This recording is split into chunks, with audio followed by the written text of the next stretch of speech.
We tracked her in here this morning.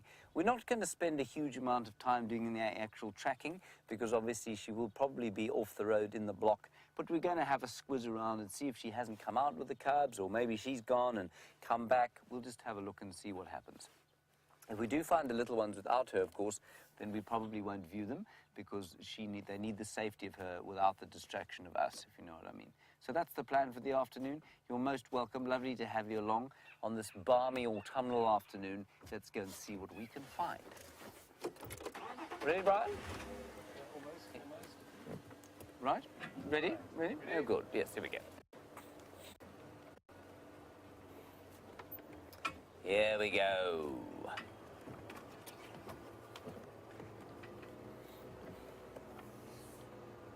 Now, of course, as we go into autumn, so the weather will change, but so will all the trees, and most of them will lose their leaves. But some, like this jackalberry tree under which we are going now, is what we call semi-deciduous. Now, as we slowly drive underneath it, you can see some of the tree is verdant green. So it's because of this area is never actually cold enough for trees to have to be dormant. So it's not like in the northern hemisphere where, for example, the boreal forests, which form a loop of forest all the way around the northern section of the planet. All of those trees have to lose their leaves because they can't grow, and many of pine trees do the same thing. They cannot grow when it's so cold. But it never gets that cold here. So if you can be what we call a semi-deciduous tree, it means that you can keep growing throughout the winter time. Yes, you slow down a bit because there's not a huge amount of water, but you can keep growing. So lots of the trees here are what we call semi-deciduous. And that means that they lose their leaves sort of intermittently throughout the year. Oh, the school is with us. Hello, Mrs. Harden, and all of your 8 to 9-year-olds at Creed's Elementary School, Virginia Beach, Virginia. It's good to have you along. You're on a live safari, kiddies, and it's wonderful to have you with us.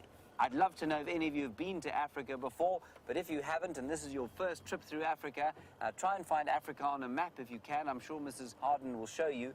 We're a long way from where you are, but you're talking to us from the afternoon here. It's the morning where you are, and you're most welcome. Please send us any questions you have about Africa or South Africa or any of the animals that we will hopefully see. We're going to drive down through here and hopefully see a leopard if we're very lucky. A leopard, of course, is one of our most special cats. A big cat, like an enormous-sized dog, with golden fur and black spots. I guess about the same size as a cougar or a mountain lion that you get over there in the United States. Now, we need to keep our eyes very open from about here. We had their tracks going into this area this morning, and we're going to see if we can't spot them. What you need to look for, everybody, is spots underneath the shade here.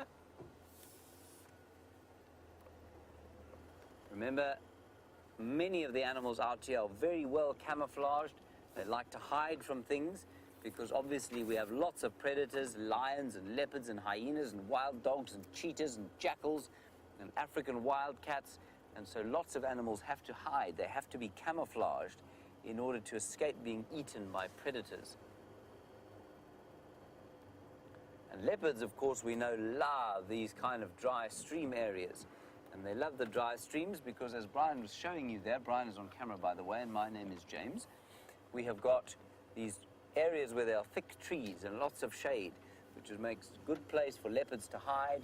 And this particular leopard that we're looking for has got 2 little babies, and they're only about 3 months old, or about to be 3 months old at the beginning of next month. So it would be very special if we were able to find them in here, wouldn't it?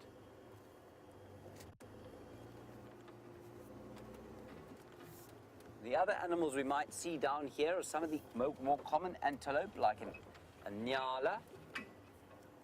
I'm just going to quickly talk on the radio. No update so far.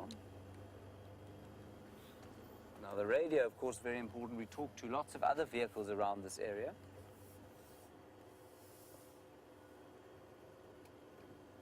I can't see anything here. Alrighty. So the other things we might be able to see down here would be some of the antelope species, maybe an impala, which is the most common one, or a nyala, which likes to live in thick bush, or a kudu, which also quite likes to live in thick bush. And hopefully during the course of this little drive, we'll be able to show you some of those things. But what you must remember, everybody, is that we don't know what's going to be around the next corner. It's like an enormous sort of mystery, an enormous adventure every time we drive out here. It's not like a zoo. There are no animals sort of in places where we know that they're going to be, so we have to find them every time we come out here. And that makes it very exciting, because around the corner there could be absolutely anything. Sometimes nothing, sometimes lots of interesting things. Now, very luckily, we've got Sam out on the other vehicle, and he's found something very interesting to show you.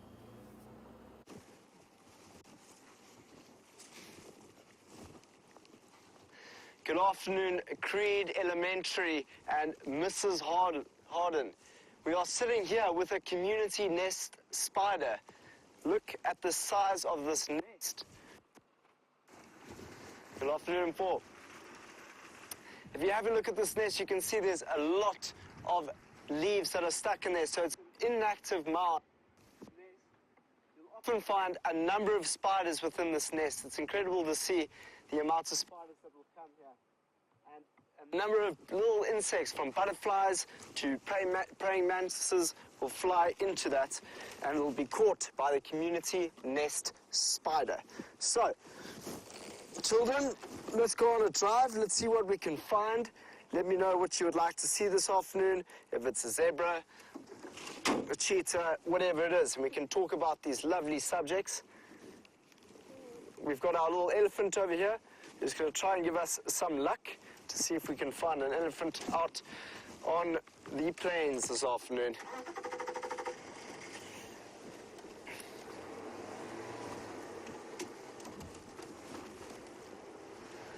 Jack is asking, does it ever get cold enough so that the animals have to hibernate? Yes, Jack, it does get cold enough for animals to hibernate. You'll see in about a month's time, all of this savanna will turn orange and red and turn into autumn, and then it's very, very cold. The mornings start to be freezing, and the little animals, from frogs to snakes, will go out and find burrows to nest for the cold months. The winter months here in southern Africa are not the wet season, it is the dry season. So you'll see there'll be a lot of dust, and there'll be few animals, and all the animals will be competing for the watering holes. Have you guys got lots of spiders where you are? I'd love to know what sort of spiders you get there. Do you have any social spiders? That means a lot of spiders that live together in one nest, because that is the spider's nest that we just saw. So there was a leopard that was walking here earlier this morning. Who wants to see a leopard? Because I know myself and VM, who are on camera, wants to see one.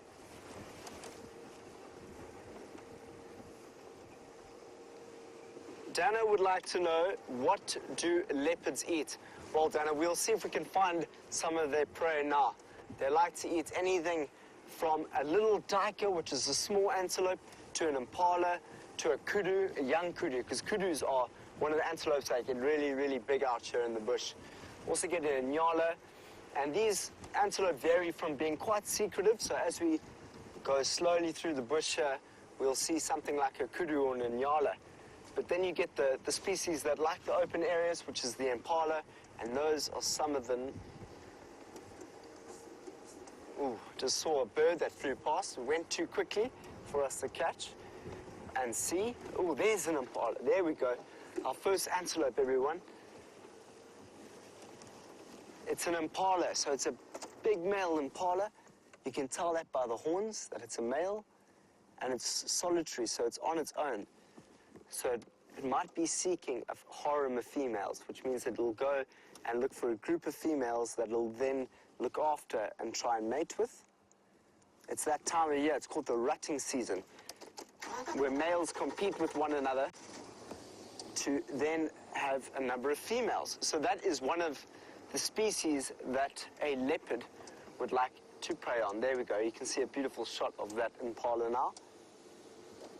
Have a look at those horns. So these antelope are our most common out here, and for most of the leopards and the lions that are here will eat impala quite consistently within their diets.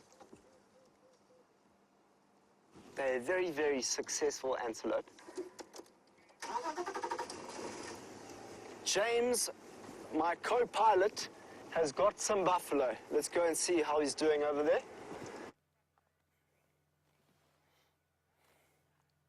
There are some buffalo indeed, everybody. And these, of course, are not the same as the buffalo that you guys get in the United States. They are called the African or Cape buffalo. You get the big bison, but they're about the same size, a little bit smaller, but they're also a bit nastier. So we keep our distance from them. And these are old buffalo bulls.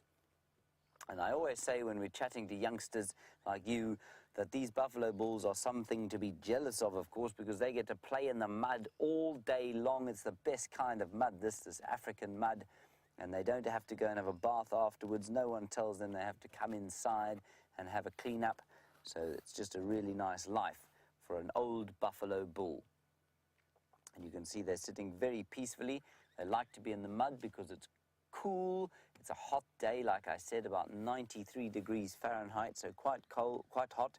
And the buffalo will stay cool by lying in the mud. And also between those two old bulls, you can see a very special bird. And that special bird is called a hammerkop, or hammerhead. And you can see his head looks like it's a hammer. And what he's doing, he looks like, the two of them, they look like they're standing very still. What they're doing is waiting patiently for frogs. They like to eat frogs. They'll also eat fish, but frogs as well. And they'll be around with the buffalo because, of course, the buffalo move every so often. And that means the fish and the frogs that are on the bottom of this little pond will come up to the surface, and then the hammerkop will grab them and eat them. Let's see if they catch something quickly. They've also got very sensitive feet. They're able to move very carefully in the water, and if they kick a fish or they kick a frog by mistake, then their beaks will shoot very quickly down into the water and grab it.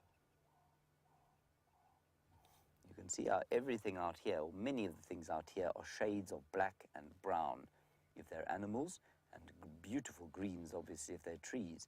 But you can see that the water is brown because it's dirty with mud, and the hammerkops are brown because it makes it difficult for their predators to see them.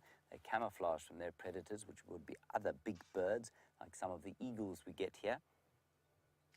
And speaking of camouflage, Brian, can you see just in front of us there we have some very cleverly colored animals. You can't even see them now, but they are in your shot. As Brian zooms in, you'll see them coming into shot. And those are called waterbuck. And that is a waterbuck cow. It's a female waterbuck. And she's standing in the shade. She doesn't lie in the water like the buffalo to stay cool, so she will stand in the shade. And what do you think she's eating, everyone? You'll see that she's going to swallow now. Watch her swallow. Not quite. See if she swallows. She's not grazing. Oh, she's just chewing. It's like she's got gum in her mouth, isn't it? Let's keep watching her while Michael's question comes through. There, watch her swallow. Now watch. Did you see that, everybody? What she did was, and this is going to sound very disgusting to you, it's going to sound horrible because she actually vomited back up into her mouth. Now, all of the animals, or many of the herbivores out here, the buffalo, the wildebeest, the nyala, the kudu, the impala, the waterbuck, they all are cud chewers. And I'm sure you've heard of the term chewing the cud before, because all of the cows that you get in the United States and the buffalo also chew the cud. And that means that they graze all the grass that they want to eat, then they must wait and sit in the shade like this waterbuck is doing, and they must regurgitate, that's the better word than vomit, regurgitate the food back into the mouth and chew it again before swallowing it. And that helps them to get all the nutrients that they want out of the food. Michael, you want to know what kind of habits or behaviors the antelope show us here. Lots and lots of different kinds of behaviors, of course, and it depends on the antelope, really. So that's one of the antelope, and their behavior is to, their most characteristic behavior is to run into water when they are threatened by lions or leopards or other predators like that. And that's why they're called waterbuck. Then you get the impala, and their most obvious behavior, Michael, is to make a big herd. And that herd, that big group, is able to see any predators that are coming to get them. So lots of the behaviors that the animals exhibit out here are in order to help them to not be eaten by some of the bigger predators around here. There's another bird there called a dove. And you'll get lots of different doves, I'm sure, in the United States. That particular one is called a ring-necked dove. And Will, that's a great name you've got. I've got a nephew called Will. Will, you want to know about the horns of the antelope and if that can help you to tell whether one is male or female? Absolutely it can, on most antelope. Some antelope, the females also have horns, but normally they're a different shape. They're not quite as hard, not quite as what we call robust. So they're a bit thinner and they're not used for fighting nearly as much as the male's horns are. One very good example of that is the wildebeest. The females also have horns, but in the waterbuck and in the impala that you've already seen, the females do not have horns. Now, a buffalo is not an antelope, it's a bovid, but the females do have horns, very different shape from the males. We're going to carry on going here. And Torrin, while we drive along, we might see some more buffalo around the corner. I just want to see if we can't find those leopards quickly. Torrin, you want to know if buffalo are endangered. No, they're not endangered in nothing like, say, a cheetah or a tiger is endangered, but they are, you know, just like all wild animals. They may seem like there are a lot of them, but compared with the number of people in the world, they are quite endangered. So they're not on an official list of being endangered like a tiger or a polar bear, but they certainly are not that comfortable. There are not that many of them around. There is a little baby waterbuck, look. So there's a baby and his mum, or her mum. Can't tell at this stage if that's a male baby or a female baby.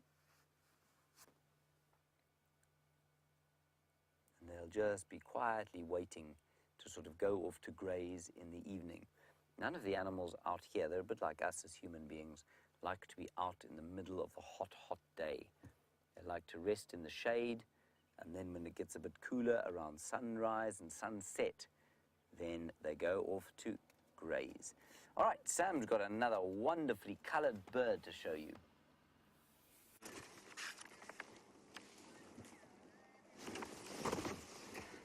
So we literally just had a crested barbet, which is a beautiful bird. It is fully colored, but just as you came back, it went away. So that's bad luck. I mean, let's just see for a second if we can find it again. The best thing I can do, at least, is to show you this beautifully colored bird.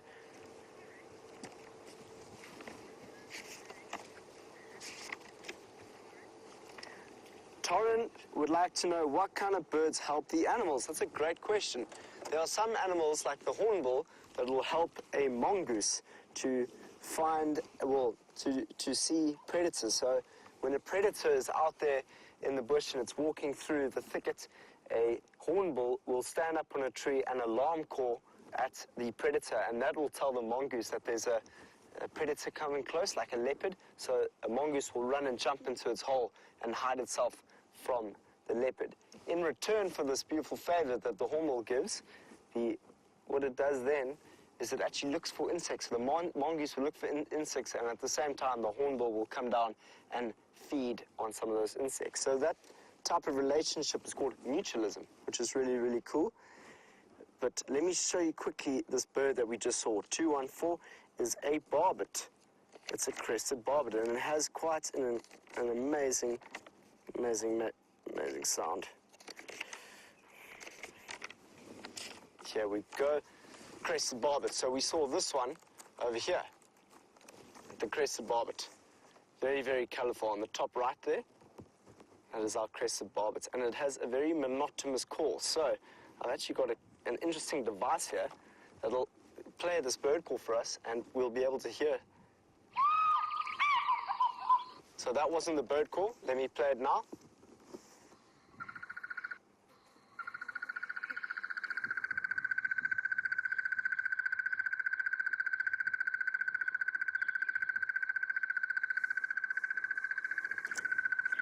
So when you are walking through the bush one day and you hear that call that goes like that, that is most often, well, it will be a crested bar, but it has one monotonous sound.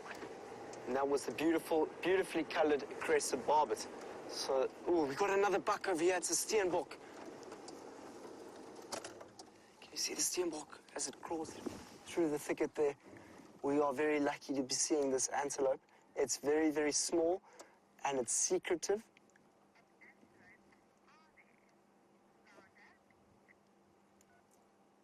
You can see that it's just hiding behind the thicket there. It's seeing that we're here, so we've got to try and be quite still as we watch this little buck. And it's a male. You can see it's a male because it's got the horns there. And often they'll be in pairs. So have a look around. Maybe there's another steenbok. It's called a steenbok. And the reason why it's called a steenbok is in English means a stone buck. So it'll sit in one place. And that'll be its kind of defense thing. It'll be able to stand or sit really, really still and not be noticed. So that's the steenbok, everyone. A very small antelope here. It's one of our smallest antelopes that we get out in the bush. Zander wanted to know how many antelopes do we actually get here. Zander, we get quite a few. We get a small one like this called a steenbok. We get the duikers, the red duiker, the grey duiker, the common duiker, sorry. We get a kudu, we get an inyala, we get a waterbuck. There's quite a few antelope that we get out here, Zander. You saw a waterbuck with James. How cool is that? That is a very cool buck to see, as well as this one here. This is a very cool sighting, everyone. You don't often get to sit with these.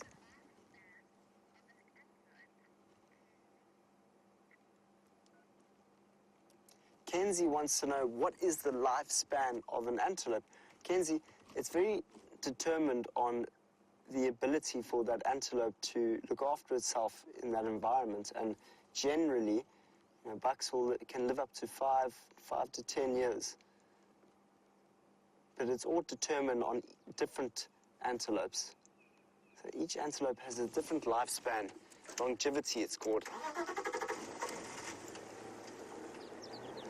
And this is an antelope that loves to be eaten by the leopard. So if we're lucky, if we be still, maybe we could see something.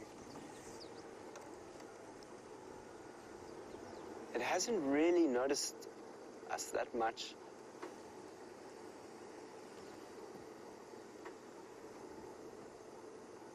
There, now it's noticed us. It's seen us.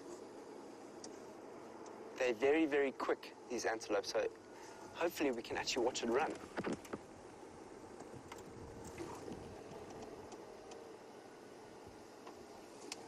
See, he's acting still. He's not moving in that position because he wants to know what we are.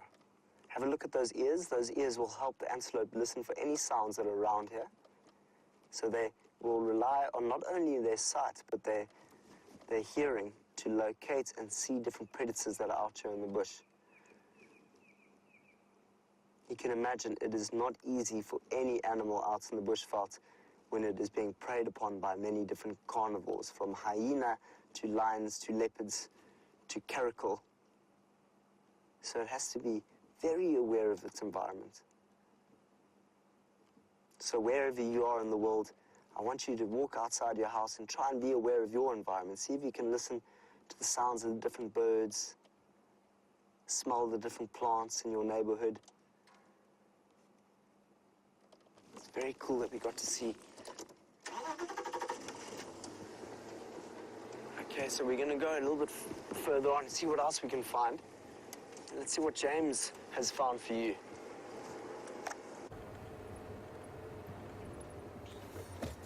We're driving a little bit faster now, everyone, because, of course, the one thing that Brian and I have found in a great abundance today and many other days this year have been, Brian? Trees. And? Bushes. Flying things? Ants. Flies? Flies. Flies. Lots of flies all over the place. They've been climbing in our ears, everybody, and climbing in our noses and mouths. They're all over the place. Anyway, we're going to slow down now and show you this very interesting, but unfortunately, recently dead tree. So have a look here. I'll get out and show it to you. It's one of our most famous trees in all of Africa. Brian, will you tell me if you lose sound of my voice? I'll put this in the top pocket. You hearing me still? Yes? Now, this special tree, everyone, is called a marula tree. And a marula tree, excuse me, a marula tree is a very clever tree because I bet you think this tree is dead, right? How do you think it fell over? Well, it fell over, everybody, because an elephant pushed it over. Now, look how big this tree is. Can you imagine how big the elephant must have been that pushed this tree over? But interestingly, it's not actually dead. It's going to keep growing from the base of the tree over here. And many of the trees out here are so clever that they are able to cope with elephants pushing them over. And that's because elephants like to eat lots of different kinds of trees, and none of the trees that, well, die if they get pushed over would survive for very long out here. And it produces a very delicious fruit in the summertime, and it's very sweet. It's one of the only really sweet fruits we get here, and the elephants love to eat the fruit. Isn't that amazing? I've seen a leopard lying in this very tree. Unfortunately, no more leopards are going to lie in the tree now because it has fallen over. So that is the marula tree. You'll find it all over the place here, all growing up on the sandy ridgecrest areas, like that one. That's a big marula tree there too. And they come, interestingly, in male and female trees. Can you believe that? Just like you come in boys and girls, and human beings come in men and women. So it is with the marula tree that comes in a male tree and a female tree.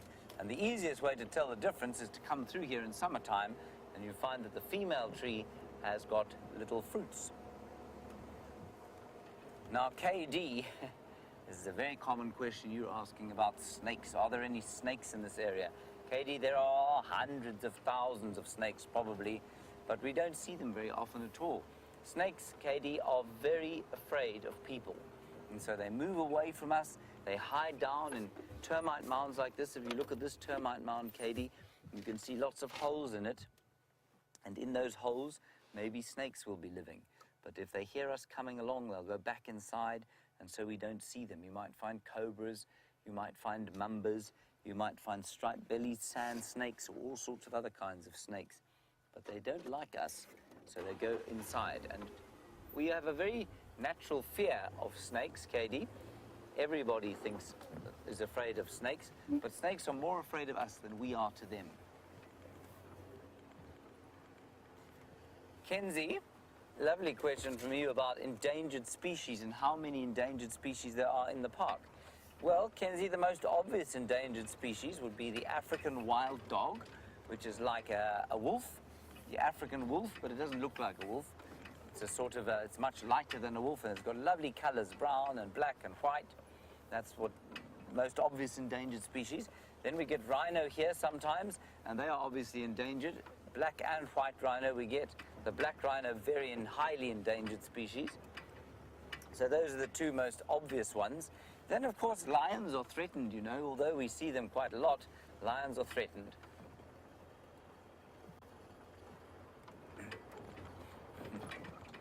Hello, Colin. Black rhinos. You want to know how they communicate with each other. Well, Colin, in these days, they normally communicate with each other with iPhones, actually. No, they don't really. That's a joke. Not a very good one. They communicate, Colin, through grunting. They go, bleh, bleh, bleh. And they also squeal, if you can believe it. They make like a loud squealing noise, even the biggest ones. And they say it sounds like a... You've heard a puppy squeal, I'm sure. It sounds like a really loud puppy making a squealing noise. But the most important way that they communicate is with smell. So they leave their dung and their urine around the place, and that leaves messages for the other black rhino that says, this is my territory, or don't come here. Or if a female is ready to mate, then her urine will tell the males that she's ready to mate. So, and that's called, oh, there's a wonderful bird here. Look at this bird, everybody. Look at this beautiful bird. That's called a Batelier eagle. Look how he flies. That's Mrs. Batelier. You You can see she's got white on her wings, underneath the wings.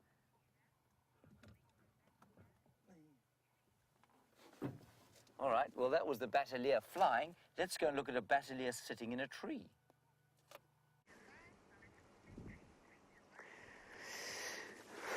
So you just saw a bateleur flying in the sky. And now you've got one sitting up on a branch here, close to Treehouse Dam. Ooh, and it just turned around to give us a beautiful pose. Have a look at the red beak. You can quite clearly see that it's a bateleur. And how do we see that? You can see, you would have seen that also from the way in which James was with a bateleur. You would have seen the flight pattern it has, very, very characteristic. It almost looks like it's walking on a pole. But what we can see here that's characteristic is the red legs and the red beak and that crest on its head. Isn't that a most magnificent looking bird? Wow, that's cool. There we go. So this bateleur is causing quite a bit of havoc around here. You can hear the sound of squirrels making a big noise, but a squirrel alarm call would not only be a bateleur making a noise, you could also hear squirrel alarm calls because of a leopard that's close by. And VM is the filmer behind here, and we both just found leopard tracks just down the road. So there's definitely a leopard in the area somewhere. And a bateleur sometimes can indicate that there's a kill somewhere close by. So we're just going to listen to see if this bateleur will do anything interesting, as if to give away the leopard. We've also, if we have a look over here, we've got an antelope, the impala, just beneath here, which is standing dead still, having a look into the bush, into the thicket. You don't have visual on it at the moment. It's on the left there. Yeah, there we go. So,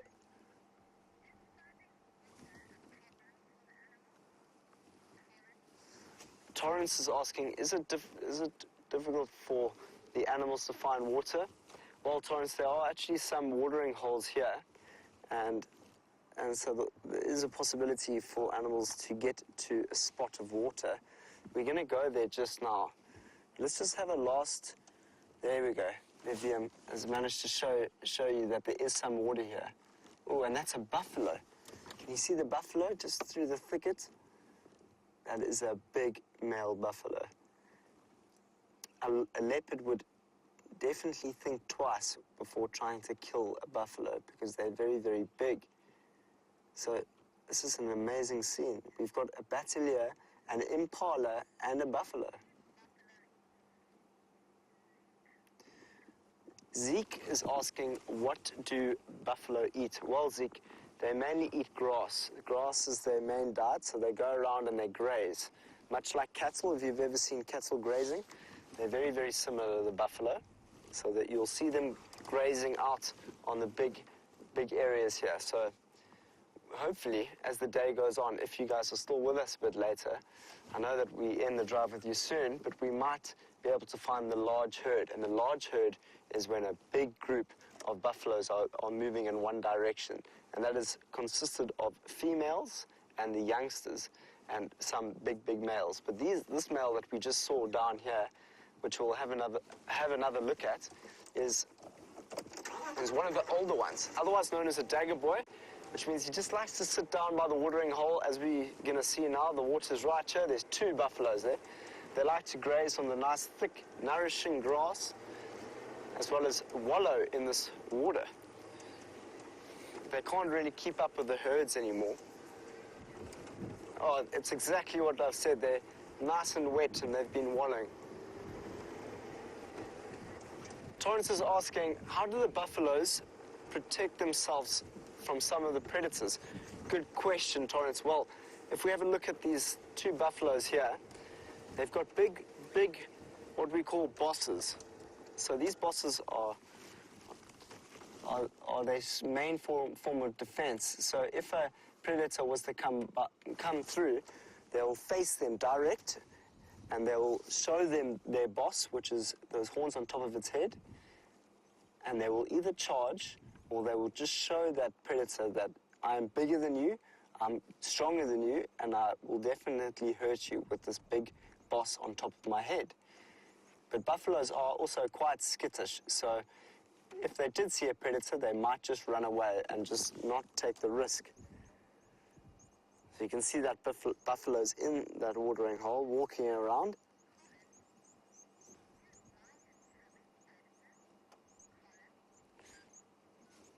Colin is asking, do lions have any predators? No, Colin, there's no real animal that will kill a lion. A lion is on top of the food chain, but you have two above that, a vulture and a hyena, or what we call territory consumers. So they are opportunistic hunters, the hyena and the vulture, but the hyena, if there's a situation where you found a male lion that was in very, very, very bad condition, was very thin and had been kicked out of its coalition, and a big, big group of hyenas came across a very, very, very sad-looking lion, there might be an opportunity to have a kill, but most of the time, lions are not predated on. Look at that bateleur sitting in the tree. Isn't that beautiful?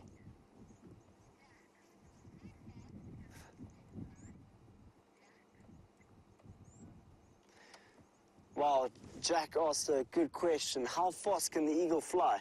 Jack, I don't have an idea of how quick they can fly. I just know what one of the quickest birds are in the world, which is a peregrine falcon.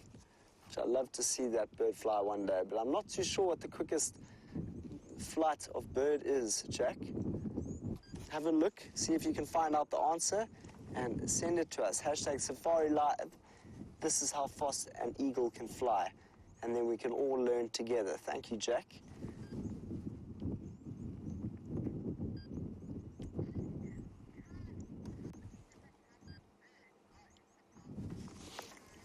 So Kylie's asking, how many different types of birds are on the park? You know, Kylie, I've been here for about 2 months, and I'm sitting on around, well, we've got about, since I've been here, there's been about 61 birds that have been seen, but we can get over 300, so I'm still have to get my bird list all the way up to over 300. Just gonna go over.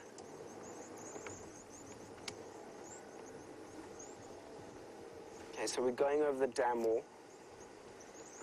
So a lot of animals will make their way here.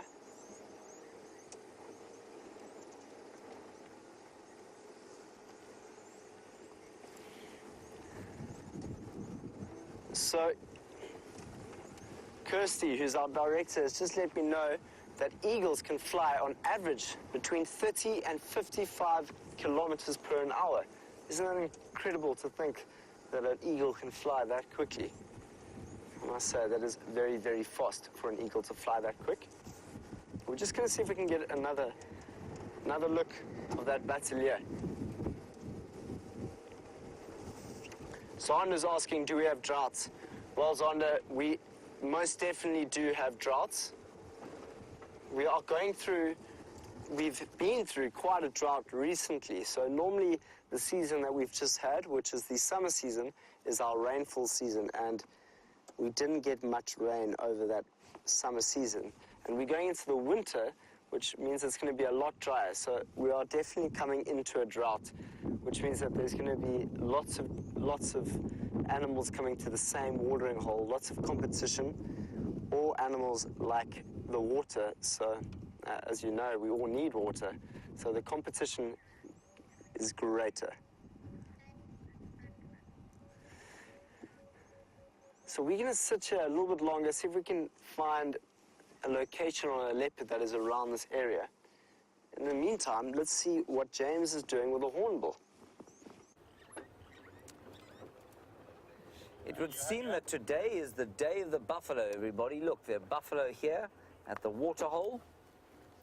And we were hoping to find some elephants here. There were some tracks of elephants coming past here.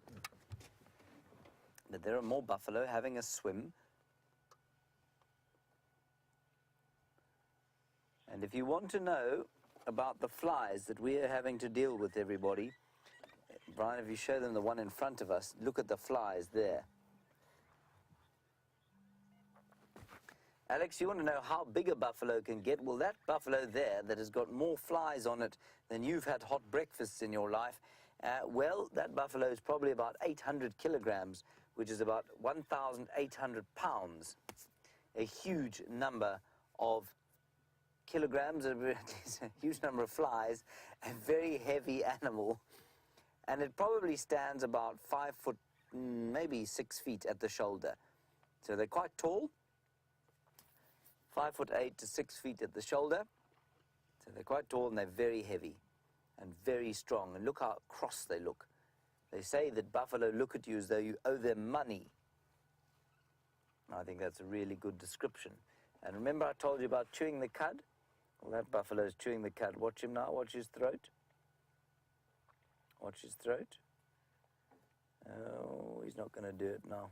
As soon as you tell people to watch, they don't do it.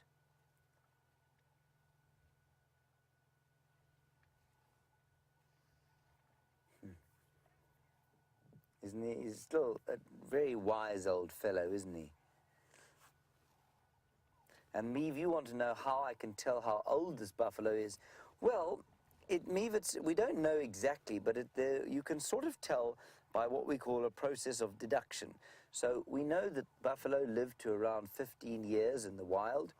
We know that buffalo live on their own once they're not when they get a bit older and they don't live in the herd anymore. So that's probably after the age of 12. So we know that he's probably between 12 and 15 years old. Then if we look at his horns, we can see that the keratin, which is that black bit on the top, has been rubbed off by constant rubbing on trees. So those horns are not in great condition. So maybe he's a little bit older than 12, not quite 15. Maybe he's about 13 years old. Then we look at his ears. We see they've been torn up a bit. So he's probably, yes, about 13 years. And between 13 and 15. Then we look at his skin, and we see how good is his skin condition, and is he looking skinny, or is he still sort of big and strong? He's quite big and strong, but not very. So I would say that he's between 13 and 15 years old, Meave. But more accurate, and I might be wrong, he may have just had a very hard life and be younger than that, or had a very easy life and managed to stay young. Torrin, you ask a very, very clever question here. You say, what animals don't have any natural predators? Well, out here, I suppose you might say a big bull elephant doesn't have a natural predator, because nothing can kill a big bull elephant unless he's very sick. If he's very sick, then it's possible that a lion could kill him, or many lions could kill him. But unless he was very sick, it's almost impossible. So a big bull elephant. The other one is a big crocodile will have no natural predators. And there might be crocodiles in this water, there might not. It's impossible to tell, and that's why we never, ever in Africa do we come into water and swim in it unless we can see all the way to the bottom and unless we know that there are no crocodiles. Crocodiles can move big distances. They could be in this water. They might not be in this water, so we would never swim in here. But a crocodile, a big crocodile, has got no natural predators. What a very nice question. Thank you, Torrin.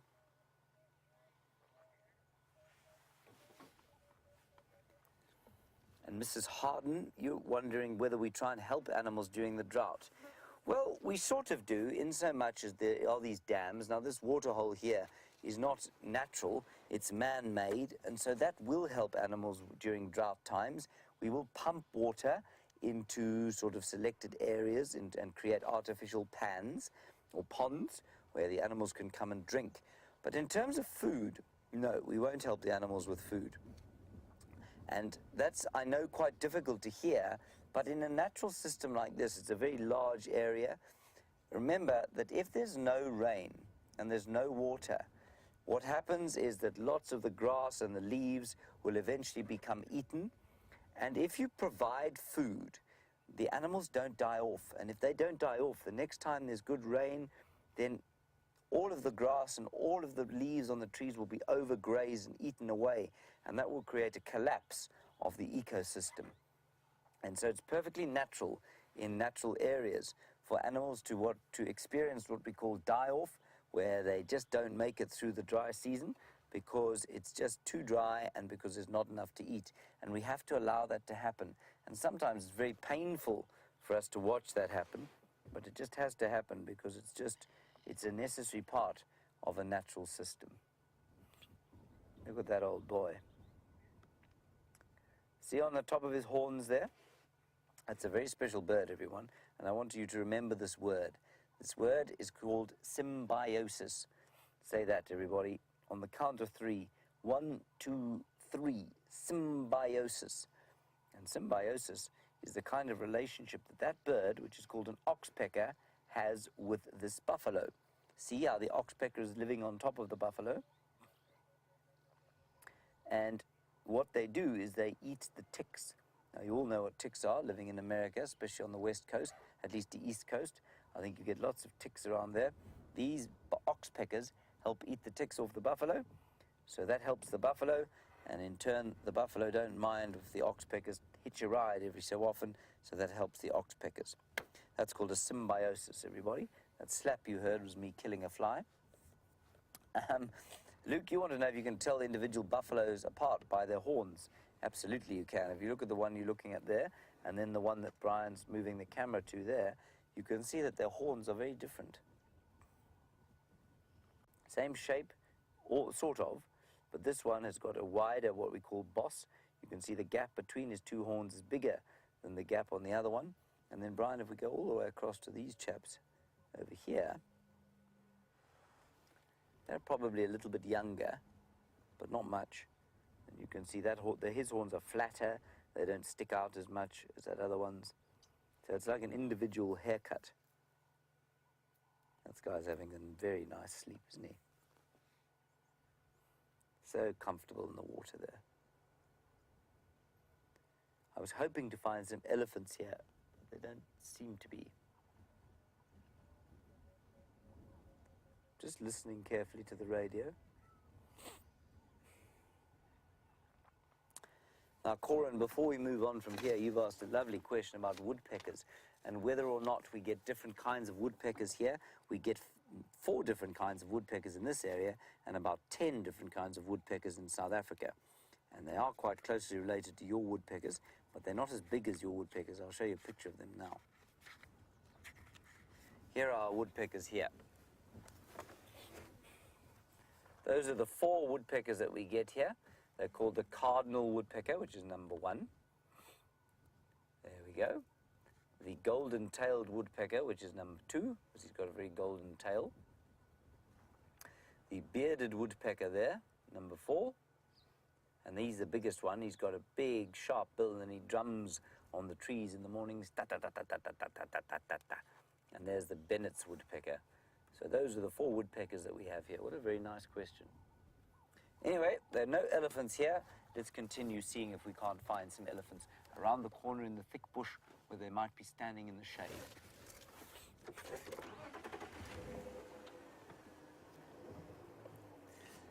And Mrs. Harden, you want to see some zebra and giraffe.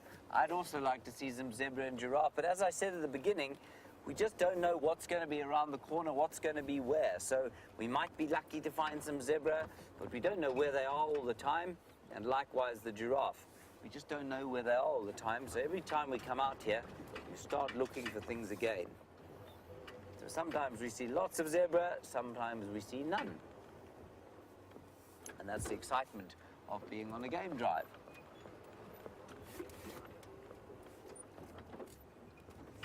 Now we're going to take you into a kind of area where you'd probably...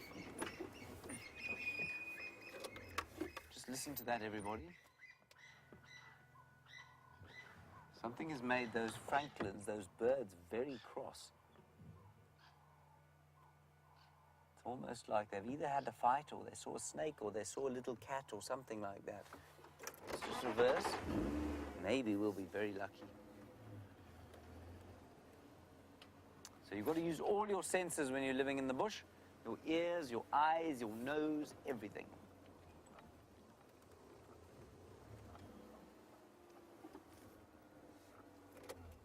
I'm going to look with my binoculars.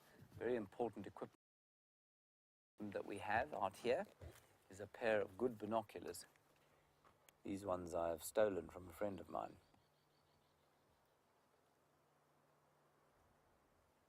No, I can't see anything in there, but you heard how those francolins, which are birds that live on the ground, a bit like a grouse, I suppose. You heard how they got very angry. Something gave them a fright, but I can't see anything in there. Can you, Brian? Man. Oh, flies again, all over the place. Now, Meave, you're very enthusiastic this afternoon, which is wonderful. You want to know how many buffalo you normally find in a group? Well, Meave, normally we'd find sort of a group like that of bulls, and that can be sort of 1 up to 10. But in the big, when the females and the calves are around, the little ones, you can find them in groups of up to 1,000 here. Right, that's enough from me. Let's quickly head across to Sam. He's got something very exciting to show you.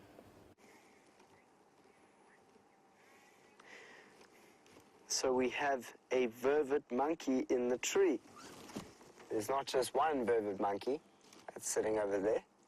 There's another 2 sitting in the tree there. Is there more, Liam? Liam spotted another one. A little monkey. So these are we're sitting in a drainage line. What looks like they are in a marula tree on the right. So James showed you a marula tree earlier, and the timbuti next to it.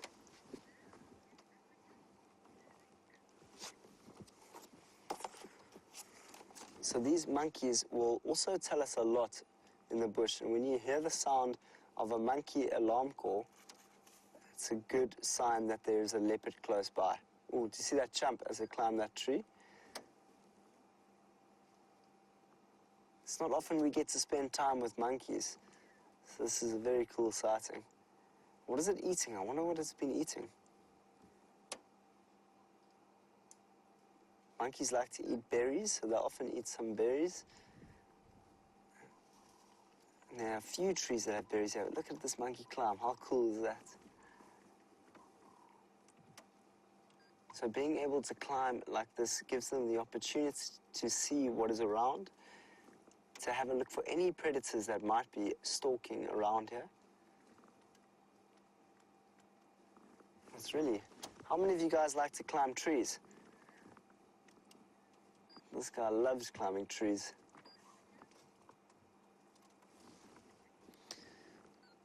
Oh, he's resting on that branch. He is resting very well on that branch. Must have been a long afternoon. That's often how you see a leopard lying in a tree, and now we can see a monkey lying in a very similar position to a leopard. Zeke wants to know if we have any lemurs in southern Africa. Lemurs. I have not seen a lemur. Sorry, Zeke. I don't think we get lemurs. I know that you get them in Madagascar, but I've never seen a lemur. It must be very cool to see that. Have you seen one, Zeke?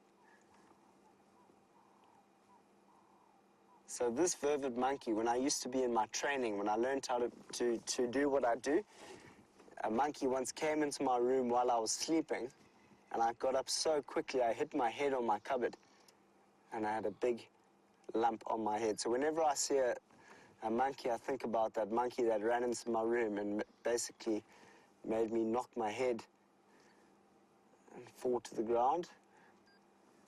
So very high in the tree there. It's the monkey. And we are in a river basin here, so this is a nice cool area. So it's a nice, comfortable, shady spot for these monkeys to come and relax for the afternoon. It is the main monkey that we get here. We also get baboons, and we've seen loads of baboons out here. So we've seen them over the last couple of days, and baboons have much bigger heads and much bigger canines. Definitely a lot scarier looking than these monkeys. These monkeys are also very confident. If you notice, if you ever come through to South Africa and you meet one of these vervet monkeys on foot, they sometimes won't run away from you. they see you holding an apple, they'll come quite close.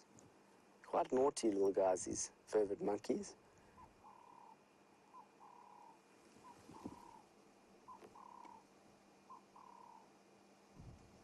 See the sun shining onto that vervet monkey as he climbs the tree.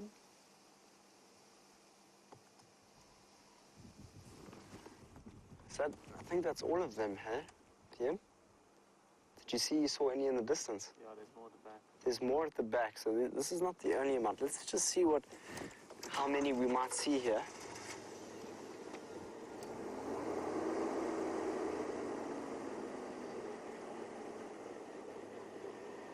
There's more monkeys around here. There's a monkey sitting in the tree there, so the sun is right in the way.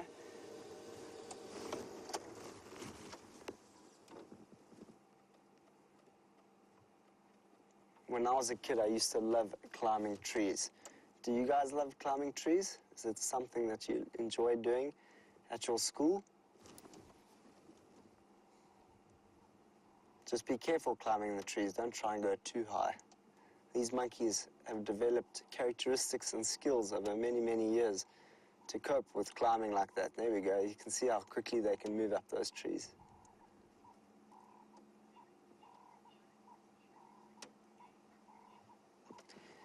We have had an incredible time having a look at all the different animals with the kids today. Thank you so much, Mrs. Harden, for allowing us to take your kids on this epic adventure through the African bush. Hopefully we'll see you guys soon, another time, and we might just have a predator when you definitely come in. But please don't be scared to follow us. You can follow us online at SafariLIVE, and you can join our adventures every single day out here in the bush and see what the animals get up to, see what we get up to while we're trying to find them. And it's just a fun, interactive journey that you may join. Other than that, enjoy the rest of your morning, afternoon, wherever you are. And we're going to go and see what James is doing with the kudu. Hello everybody, here is a herd of kudus. I'm just pausing in that thought because it sounds like a squadron of Messerschmitt flying over circa 1940. Luckily it isn't. Never mind, there we have a herd of kudu browsing through the woodland here. They've become almost invisible already, but there are about 10 of them. It's quite a big group. 2 lovely big bulls walking through there. There's one. Well, he's not very big yet. He's a youngster. He's probably about 4. I'm leaving the Matotangala sighting. Let me just turn that down a bit. Just, you may have heard that appalling use of the vernacular, but the Birminghams are on, all of them, all 4 of them, are on Buffelshoek at the moment, and one of them is breeding or mating with a female. I think possibly from, almost certainly from the Djuma Pride, because they were also up there. So that's more good news. We think at least 2 of them are pregnant. Might be a 3rd coming up soon. Great news, great news. Right, we've come along here hoping to find a herd of elephants or something grazing through this woodland. We haven't found that yet. We have found some kudus. And we'll go and do another loop past where we thought Karula was with her babies a little bit earlier. Not going to do too much in that area. I don't want to create too much of a stink around the place. So we might then go to Cheetah Plains and see what we can find over there. But we'll make that decision when we get down there. I just did want to show you or give you a view of the valley down here. But unfortunately, I don't seem to be able... there was a lovely view there, and the impression it gave me was one of just how verdant it looks in summertime, and then how dry there. That's quite a nice look across there, Brian, if you don't mind. Now, that's the kind of view that if you look at different times of the year, will look completely different colors. Now, it was, until probably 3 weeks ago, you know, 100 shades of green. There was very little brown in there at all. And now it's starting to turn slightly brown and slightly yellow as the dry season begins to take hold.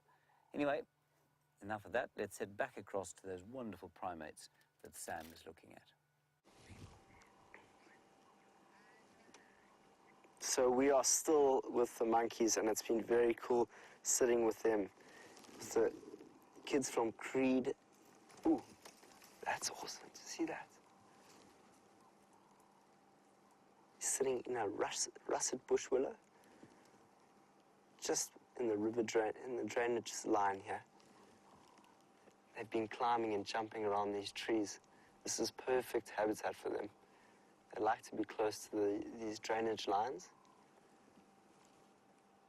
So they normally feed early in the morning, and during the day they rest in trees and feed if they can. But during the night time, they'll climb up trees and sleep. They are diurnal animals. There's some incredible visuals that VM's getting here with the sun behind them. Look how cool that is. If you want to screenshot any of these vervet monkeys, please do so. That was quite a young-looking one, VM. Must be quite young. So the breeding is somewhere around 1, seldom 2. And they are born at any time of the year. Look at the young one. Cool. This one is jumping from tree to tree. Look at them go. Awesome.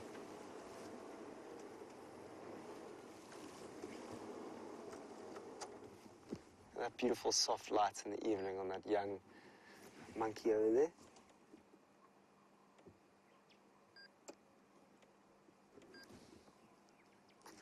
So their gestation period is just 7 months. I have them at any time of the year. This is so cool. We don't often get the opportunity to sit with... This one's eating something at the end of that tree. What is it? What's it eating? It looks like it's eating a seed pod.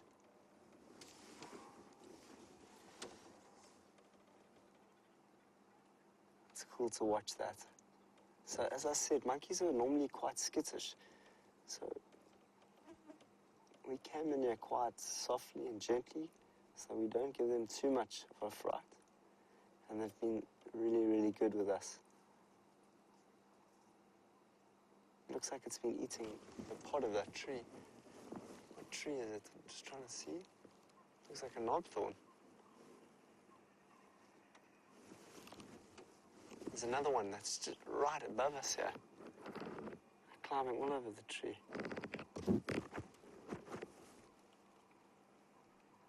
It's incredible how quick they can climb.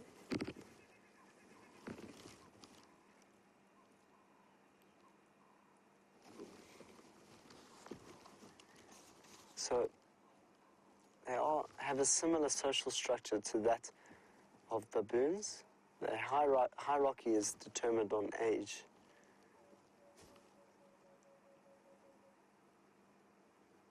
So, there he is. Can you see him there? Can't see him in there. One just sitting at the edge of this tree. Almost feels like he could just jump on top of our vehicle.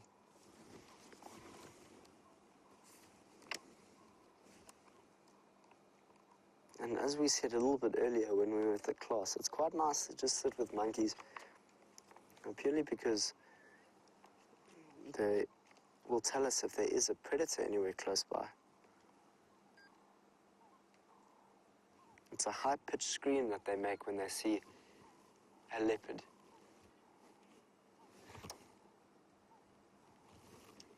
And the males are quite a bit larger than the females.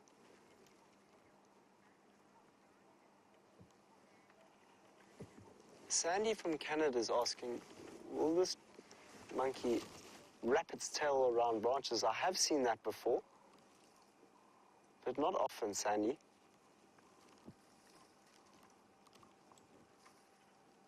You don't often see that. They mainly move around with... You know, it's coming quite close to us now. So this is quite a rare experience that we're having here, having the monkeys quite close. They would be behaving a lot differently if we weren't in our vehicle. So the vehicle actually gives us the opportunity to really experience the animal.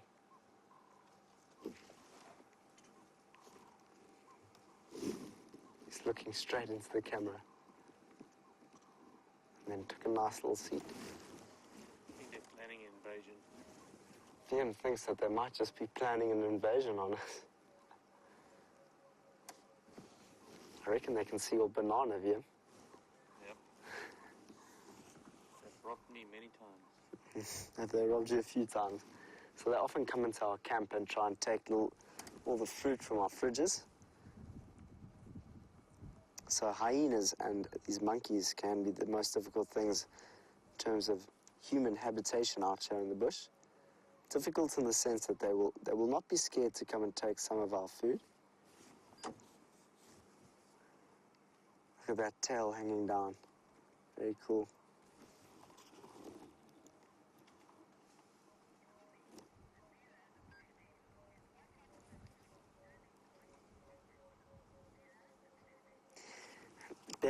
Bella, the bush baby, is saying, watch out for my little Ellie. They might just come down and take it. Don't worry, that Ellie is just not far away from me. I can grab it as quick as possible if I see one of those monkeys coming to fetch it. But to be honest, if they did come in, oh, look at that sweet, that's so sweet. If that little baby came and took my Ellie, I would just let him take it. You know, I tried it with my banana.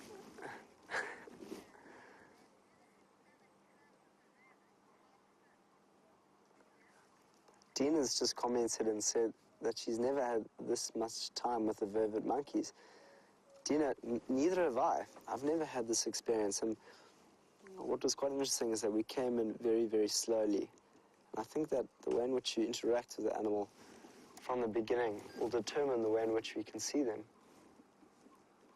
So we just sat here and they came and started playing in all the trees here.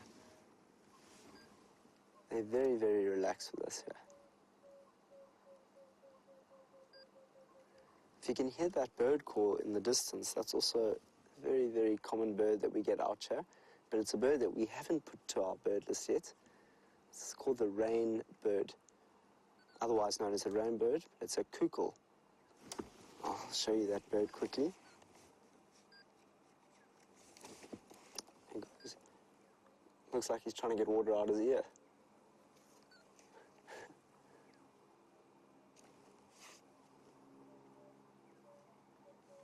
Can you hear that bird? Very cool.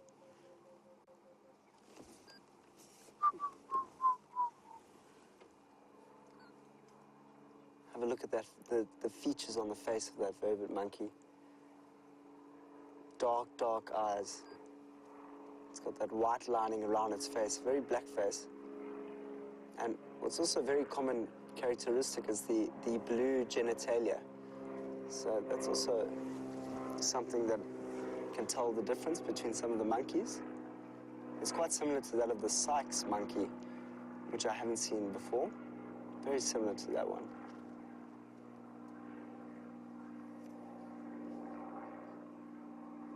Oh, we've got a bird flying in the sky there. What is that? It's a plane. Good spot there, Wiem. In the distance, off goes the plane.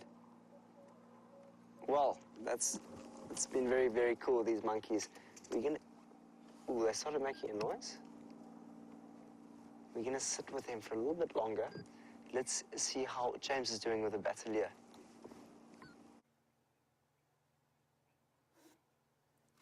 A feast of batelier that we have here. A male and a female here sitting on a tree.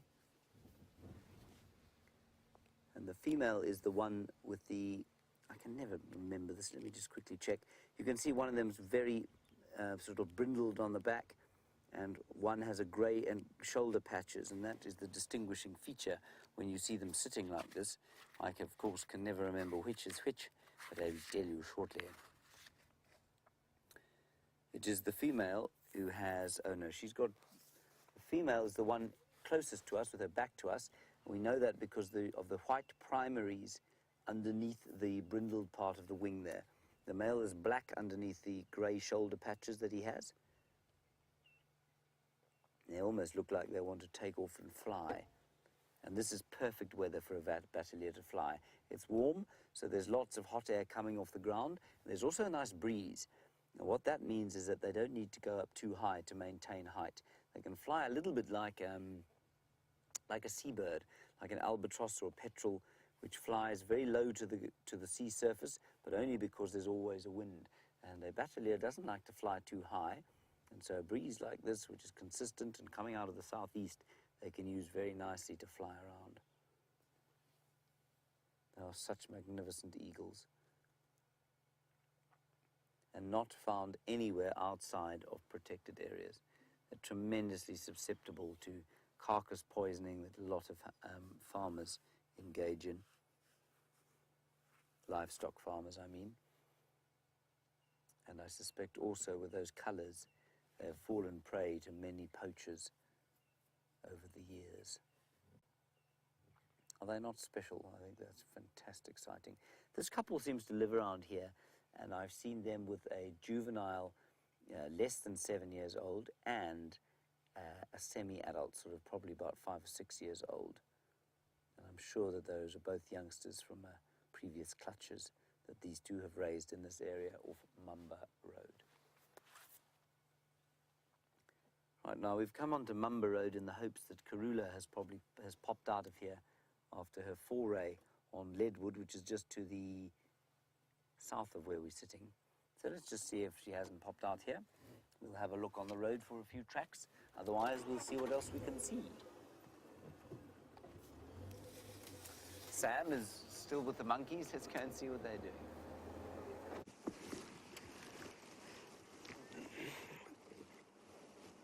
So the monkeys are even more relaxed than they were before. And what's a little bit concerning is that they're now surrounding us from every single angle. So there's some behind us in the trees, which you can't see as clearly as the one that you are seeing now. So we're just going to sit with this one. Ooh, is it eating one of those seed pods? I thought I saw it eating a seed pod. But I was just saying to VM, what would we do if they all came and jumped in our vehicle? What would you do, VM? Run away. VM says that he'll just get up and run away.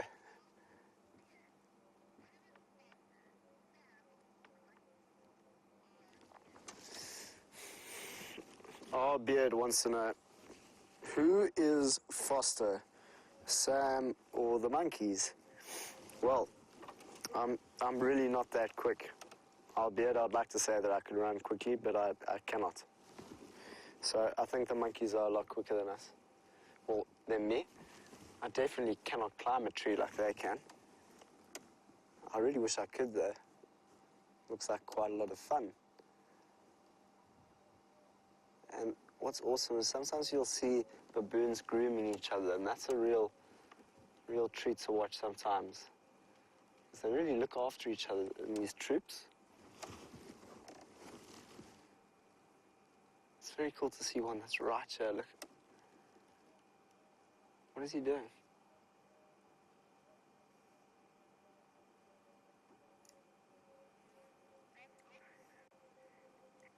What are you doing? What's he doing, VM? Gonna come for you. He's tuning you. Looks like he wants to say something to us. Okay. It is incredible with that soft light that's coming through the trees there onto this monkey. Here's one right here. So they're literally just behind us now. XVM's just going to turn around to show us the ones that are on either side of us. So when I say that they really are closing in on us, they are very comfortable with us being around them, which is quite cool. But they're definitely looking very relaxed. That was a cool jump. Did you see that? Potentially that monkey's now going to run up this tree, so let's hope he does that. And then we can really see the acrobatic skill. There he is. There's another one jumping. There he goes. Oh, he just did exactly what I asked him to. It's nice of him, or her.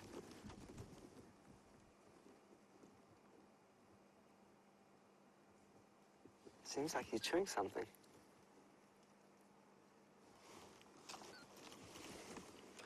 going to go and have a look in my mammal book to see what they actually like to eat. What is the main food that a vervet monkey likes to eat? Let's find that out.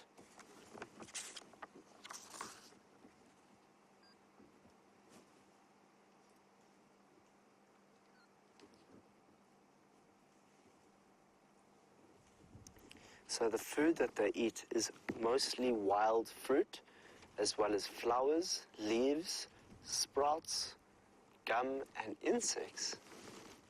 That's cool. So as they climb these trees, they'll be taking off some of the ants that might be climbing around it.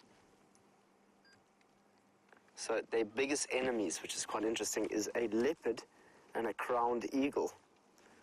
So a leopard is the greatest predator of a monkey, and I would say that is because a leopard can also climb a tree. And that's why it's really, really a good sign when you hear a monkey alarm call, because that means that a leopard is close by.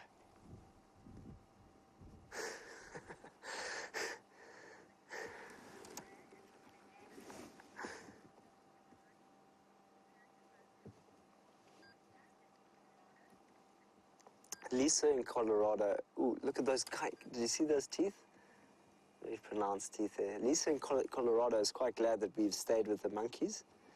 Well, Lisa, it's a good opportunity to sit with an animal that we don't normally get a lot of time to spend with, and to learn a little bit more about them, because that's when we're really going to learn more about the bush, is when we're experiencing them, not reading them in books. So now we know that they are very efficient climbers. They like to eat fruits and leaves and browse, and even little insects on the trees.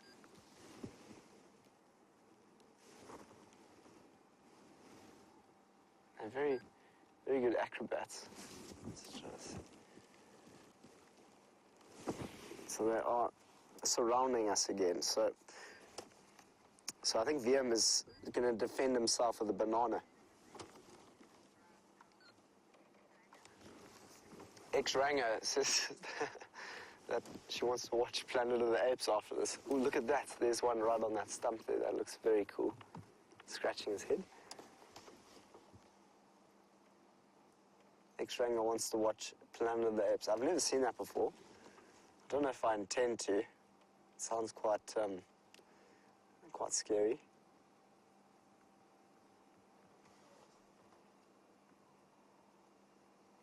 There you go. So we don't often see the monkey on the floor, and this monkey's now having a little walk on the floor. There it comes.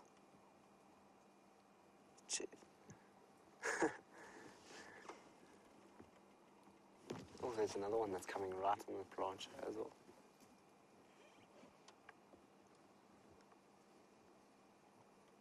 See, the longer that we stay here, the more confidence and relaxed that they actually get here.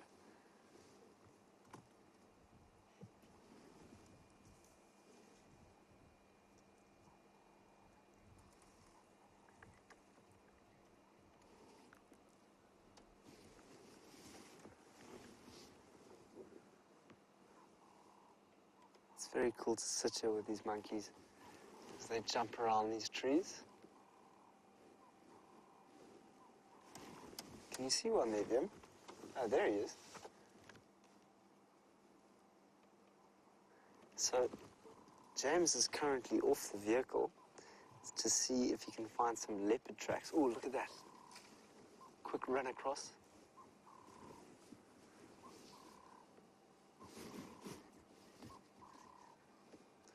Yeah, I think James is, oh, there he is. So James is also in the drainage line in front of us. So we could potentially see a monkey walking around around us here. Jokes, James. I don't imply that you're a monkey. You are Frodo Baggins. There he goes. Look at that. Can you hear that bird? Two, Polly, two, Polly, two, Polly. That's a black collared barbet. Two, Polly. Nice forming VM, great. They're quick when they get on the ground there.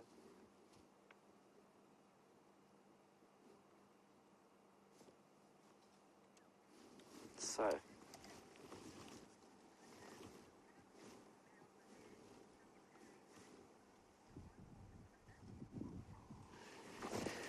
Sean from Secunda is asking, can a big male baboon kill a leopard? Well, yes, of course they can, you know. Especially where I was in the Cederberg Mountains, there are many, many baboons out there, and as well as there are leopards. So the two main predators of the Cederberg were the black eagle and the leopard. You can imagine the leopard would have preyed on a baboon every now and then when it was desperate. The reason why I say every now and then, it is quite dangerous trying to kill a baboon if you're a leopard, because the size of their canines are not small.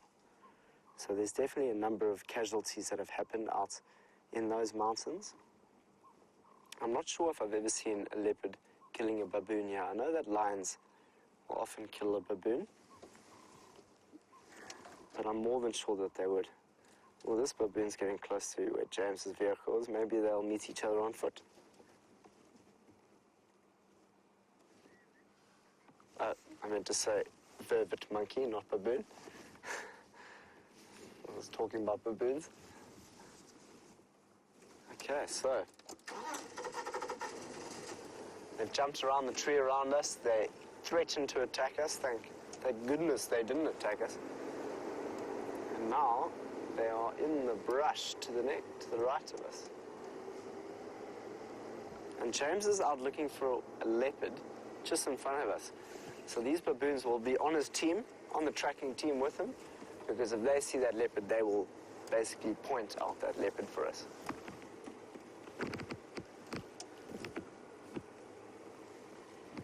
There he goes.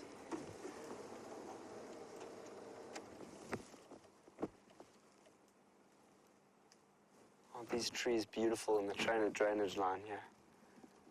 As these monkeys play around them, it's like a big jungle gym.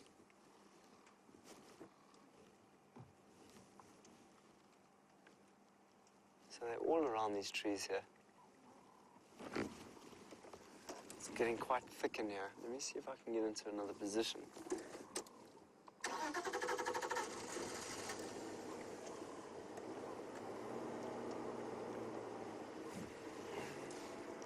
So it looks like the monkeys are now heading off away from the drainage line. You can still see a couple of them playing.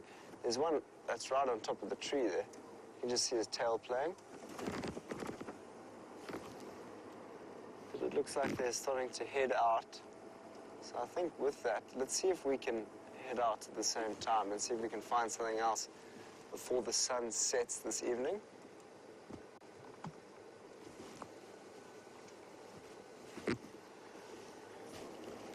So, all of you guys are quite excited that we managed to spend quite a fair amount of time with monkeys. I really enjoy spending time with any creature out here. I don't have a specific animal that I love more than the other. So tracking a leopard is just as fun for me as sitting with some monkeys. But I think we found a different monkey in the back of a vehicle. Oh, they're still here. They're following us. Look at them jumping around here. This is so cool. They're just following us around. You know what? If they want to be filmed, we will film. Oh, did you see that? Such skill. They're literally following us down the riverbank. So there's another one coming. Hopefully we'll get to see that again. Let's actually just stop for a minute and see if we can see that. There's one coming through the trees here. So hopefully we'll get to see another jump from tree to tree from a vervet monkey.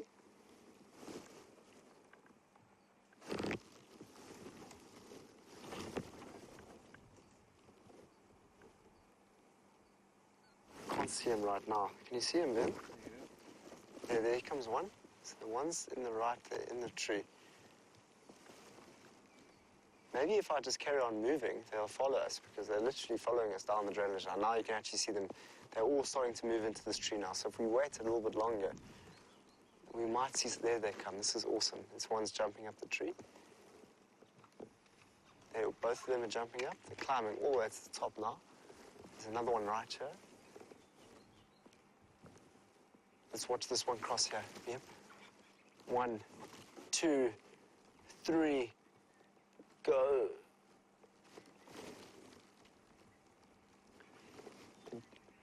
Debbie in Vancouver is asking, will these monkeys look out for leopards? Debbie, they most certainly will. Their biggest predator is a leopard. So as soon as they see that leopard, they'll start making a very... Oh, that was the greatest jump. Jeepers, that was awesome. That was so... Whoa. So this is high monkey spectacle that we've got going over here. So they are following us down the riverbank. So they're basically saying, please don't just leave just yet.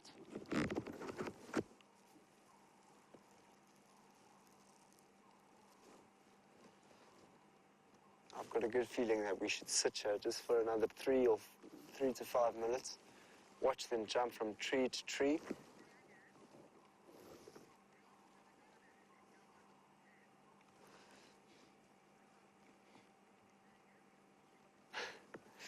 X-Rang is saying that we should drop the banana and no one will be hurt.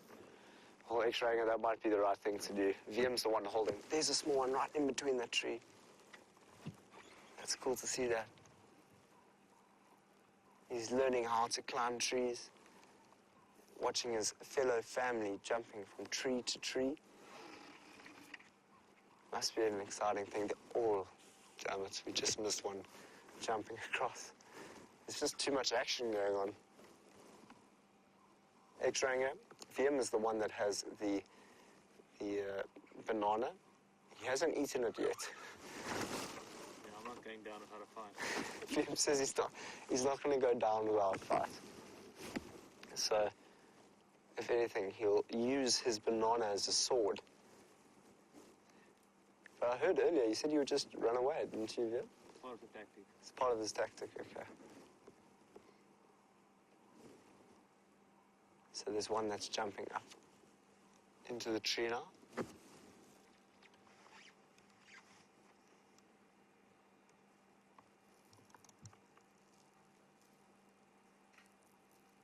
This is incredible that they've spent so much time in our presence. And as I've said, we are not wasting any time tracking a leopard here, because these guys will be seeing if they... Oh my word, I think I've seen another animal out there. Yeah? Just look slightly down into the drainage line. Do you see that monkey walking through there? What is that? Oh goodness. Is that a baboon? Is it a vervet monkey? I don't know. It's the strangest looking vervet monkey I've ever seen. Oh, it's hilarious. It's quite funny is the monkeys haven't reacted that much to that strange looking baboon that's now walking through the bush. They recognize their kind, you know? They recognize their kind, that's it. VM just hit it on the spot there. Here he comes. So as the monkey's now entering the drainage line here.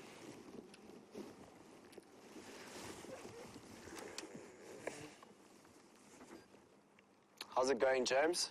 Yeah, here. Have you found any tracks out there? No, I haven't. Did you see any earlier? No, nothing here. What species of monkey are you? Oh, I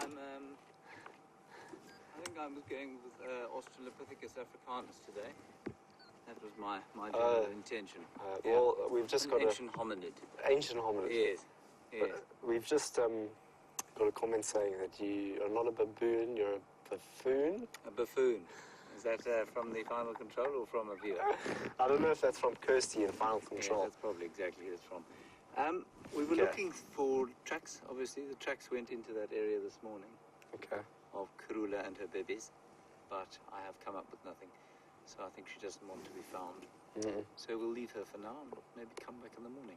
I hope to find her sort of lying on the sand here as we came through. That's what we were hoping. Yes. We're hoping maybe the monkeys would say, there's Yes, Karula. exactly. I was a bit disturbed when I saw the monkeys. I knew that the chances of seeing her were imminently reduced. All right, well, as you were, everybody. Good luck with Sam. Thank We'll you. see you a little bit later. Thanks, James. We'll see you a bit later. What routes are you looking to take? I thought I'd go back towards Treehouse. Treehouse. Where are you going to go? I'm going to continue past you, wherever the wind may take us. Right. Not the wind from Cape Town, the Savannah wind. So, there's Brian. If you've ever wondered what Brian looks like, there he is, sitting behind his camera, doing the job that he knows best. So we've seen all types of monkeys this afternoon, from vervet monkeys to buffoons. We'll see you lovely people later. Good luck out there. Bye-bye. Be popsicle. Bye, dear. Bye, Sam. It's just 3 bobs.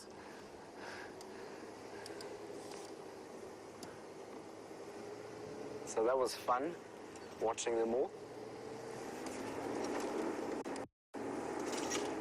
Right, let's go see what else we can find. The opportunity of finding other animals is still happening. The sun's still up. Leopard time. You want to go find Karula? Leopard time. It's leopard time, that's what VM says.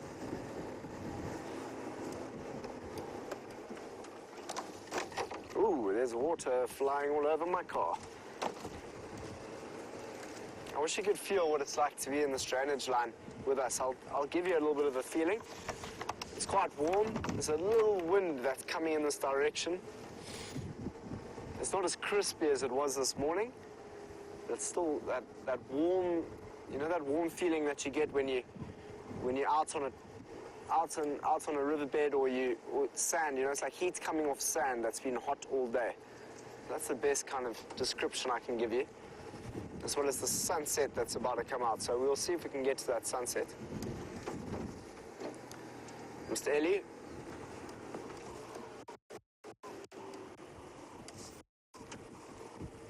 How cool was that sighting, the vervet monkeys?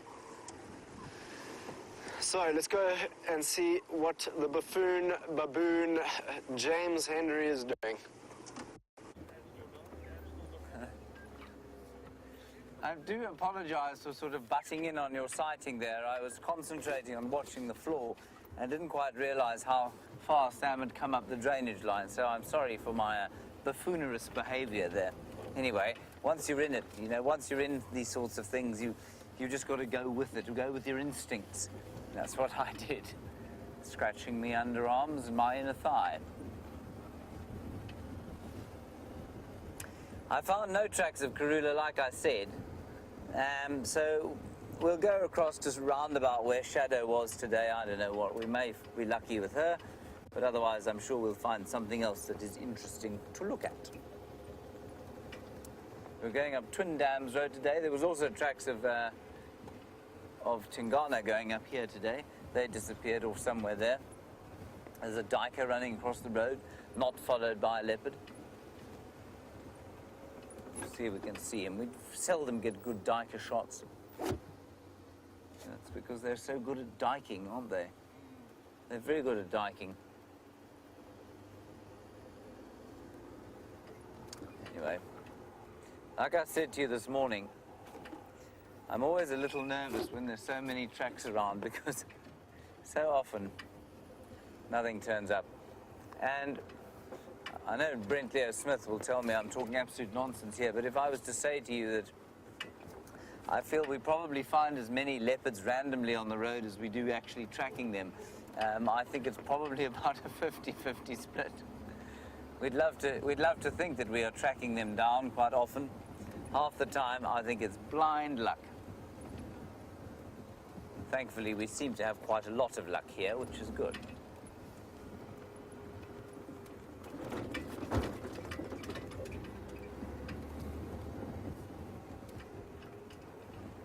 Thank you to all of you. Thank you to all of you for your very kind comments on my impression of the vervet monkey. You said it was even better than the dust bath I once did. Well, I think that's very kind of you. I'm glad to have topped my hitherto best performance. You know, you join the Royal Shakespeare Company and you have your, you know, you're known by your performance of Hamlet or perhaps of Macbeth. Me, I'm known by my performance of the Dust Bath and the Vervet Monkey.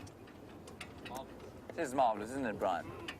It's very nice that each sort of performer has its own highlight.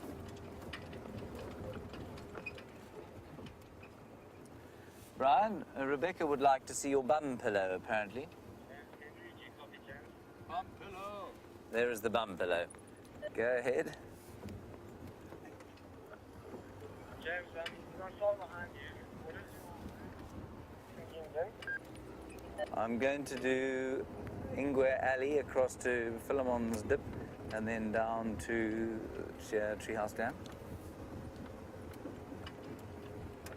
I'm assuming Samuel is going towards the hyena den at this stage. Okay, copy. I'm sorry, birds. I really am sorry for the yellow-billed hornbill. I just frightened off the road. And what that yellow-billed hornbill was doing was eating the termites out of a piece of old buffalo dung.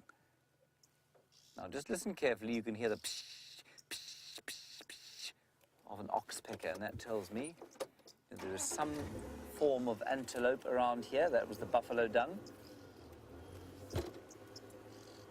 There was a buffalo around here earlier. It was the most terrified buffalo I've ever seen. Brian and I thought, oh, well, that's a good start for the school drive. We'll stop next to that buffalo. And he took one look at us and scarpered into the bush like a terrified scrub hare. Pathetic. Pathetic it was, wasn't it, Brian? Pathetic.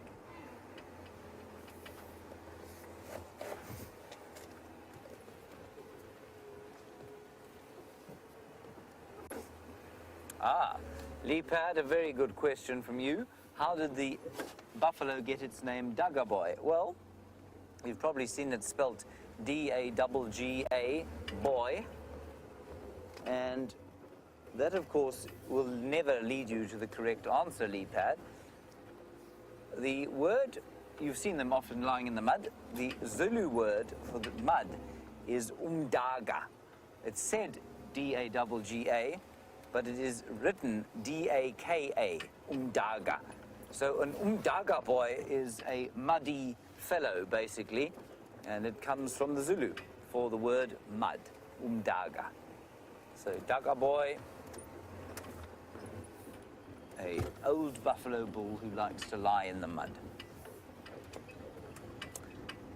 Righty, we're going to turn into the rapidly setting sun now, onto the aptly named road, Ingwer Alley. I have seen a number of Ingwer.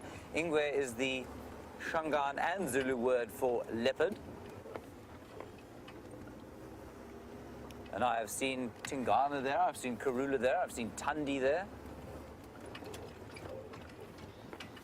Paul, you want to know about Tingana? Any updates on him? Yes, we have tracks of him going up north, up this road from this morning.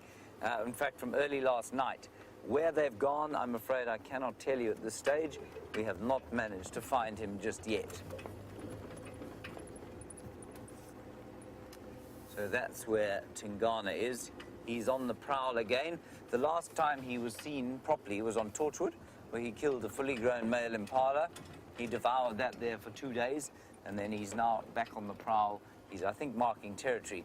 He had the kind of look about the tracks that he was marking territory, because they're on the hunt, they're not going to walk them down the road. This is the word, at least this is the road, Ingwer Alley. An alley full of Ingwers would be marvellous at this stage. Not one elephant today out here, which is very odd. A couple on Biffle's Hook, apparently. And I came up with my own explanation for why this is the case this morning. I thought I was very clever. And while I was waffling on about it, Shadow stepped into frame, and unfortunately, well, very fortunately for everybody, she upended my train of thought, and she was very entertaining for a little while. But I was just saying that I think the fact that the trees can communicate with each other, we know that many of the trees out here produce pheromones that will result in the other trees of the same species increasing their chemical defenses. The fact that that happens, I think if there explains why, or perhaps explains why there are so many elephants in an area for a period and then they all disappear. Now, would it not be possible, don't you think, that because they eat so much, that many, many trees would start to produce the pheromones and the chemical defenses, and so an entire area would become inundated with unpalatable trees and grasses and other plants, and that would cause the elephants to move off for a little while, and they'll, once all that's died down, they'll come back into an area. So I think that's what happens to them, because it doesn't, I can't work out why their distribution is seemingly so inexplicable, why there are suddenly elephants here around every corner, and then poof, they're gone. It's very seldom that there are one or two, and then nothing. It's almost all of them here, and then all of them gone. You see the sun starting to set. I'm assuming, like I say, that Sam is going to the hyena den. He had a wonderful time with them this morning. And they do tend to disappear as soon as the sun goes down. They feed the kids, they put them to bed, and then they go foraging. And they seem to have stolen an impala yesterday evening from Salayeshe, not Salayeshe, talking rubbish, from Shiluva, the flower, up in north in Buffelshoek. Our little clan of hyenas, who provided us with so much joy. And if you do like the hyenas, I'm not sure if Sam told you, but there's a lovely Facebook page called the Hyenas of Djuma and Arathusa, and you can go and have a look at that. It'll tell you all about the individuals in the Djuma clan and the individuals in the Arathusa clan, which are many. No Ingwers on Ingwer Alley today, Brian? You saw 4? No, I saw none. Oh, you saw none? Oh, good.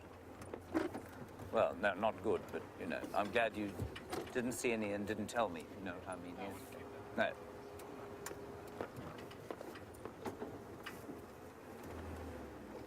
An unseasonably hot day today. It's just, I'm going to sneak around the corner here. I tried to have a sighting like this earlier. There's this Franklin having a dust bath. Don't go round the corner, you beastly little thing. There we go. No.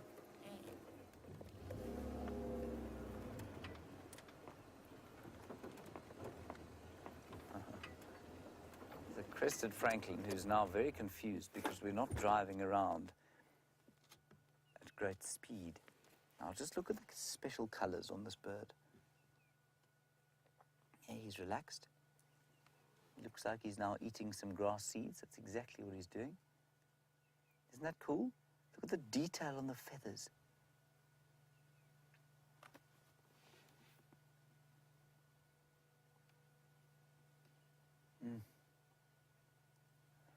Look at that. I think that is just delightful. So they will eat seeds, they will eat insects. It'll be the largest things that they eat in this particular area. And of course, as the winter goes on, they too are going to struggle. And what we've seen twice now already, let's see if this one does it. They'll fossick around in the dung of the herbivores because there will be many different sort of termites and dung beetle grubs and that sort of thing in the dung. Just like a bush chicken, basically. Just to give you an idea of the size, they're eating buds as well, buds off that sort of herbaceous plant. And see what it is.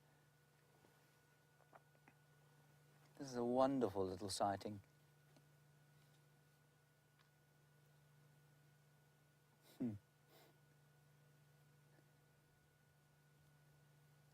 Now, it's about the size, that thing, of, I mean, I don't know what to liken it to, but about like a grass size, it's probably about 10 inches long from beak tip to tail tip. So not very large. And these are the second birds that you'll hear in the morning. The first ones you'll hear are the grey-headed sparrows, and then the crested franklin will start to call.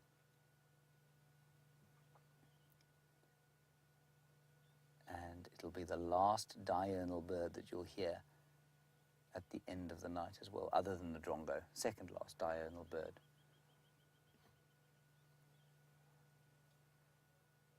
Just wonderful. That's an incredible shot. Hey, look at the drops of snow-like drops going down the back of its neck. We never get to look at these birds like this, you know. They normally live in groups, which we call coveys. And covey, rather like the name game, which we use to describe the animals out here, is a hunting term for game birds. There, that's one of them calling. Not this one, obviously. I imagine it must be exhausting living a life like this, fossicking, eating all the time. Now it's nervous because it's had to come into the open, and there it goes into the grass again. That is a really, really pretty sighting. All right, Brian, let's go and see what else we can find around the corner. Isn't that nice?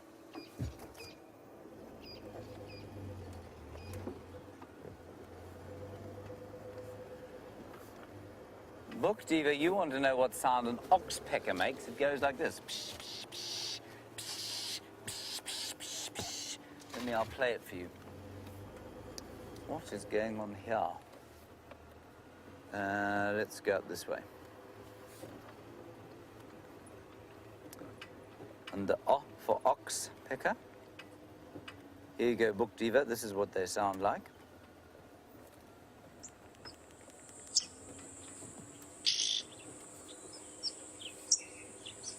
Can you hear that? That's a red-billed oxpecker. So that kind of alarm call is that psh, psh, psh, psh. You listen out for that if you're walking on foot as opposed to walking on wheels. That's what an oxpecker sounds like. All right, shut up now. Thank you. That's enough. Alrighty, let's see what we can find down here.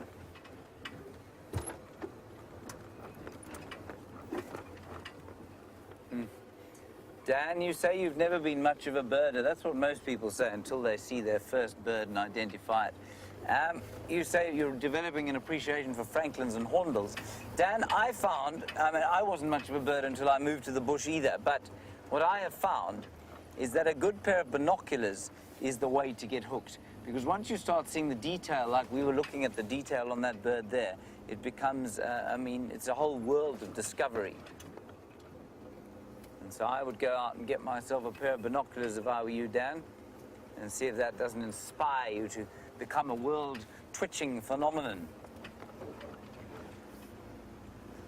And I'm not sure if many of you have seen, but there's that film called what's it called? It's called The Big Year, where those birders run around the place trying to find the greatest number of species that they can in 1 year, and this is around the world. This really does happen. I'm not sure if the story is true or not. But you know, the tourism industry of birding itself takes in apparently more than $1 billion a year worldwide.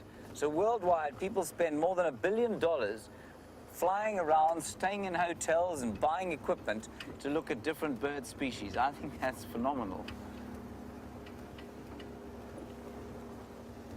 $1 billion. That was, in fact, that was 10 years ago that they were spending that. So I've no doubt it's much more than that now. They'll try and get you a look at the sun as it goes down, and always do that at this time of the day, ideally with a snifter. I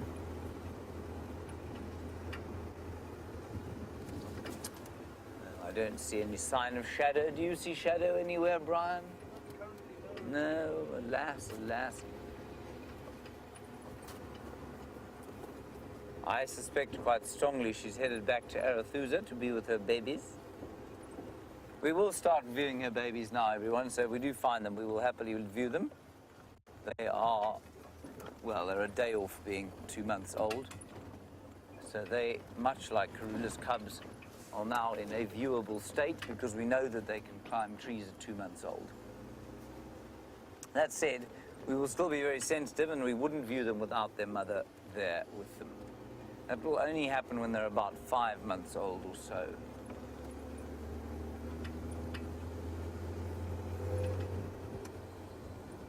another fairly quiet drive on the bird and mammal front.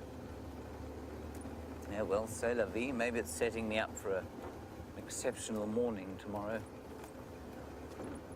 Just as likely not, I suppose.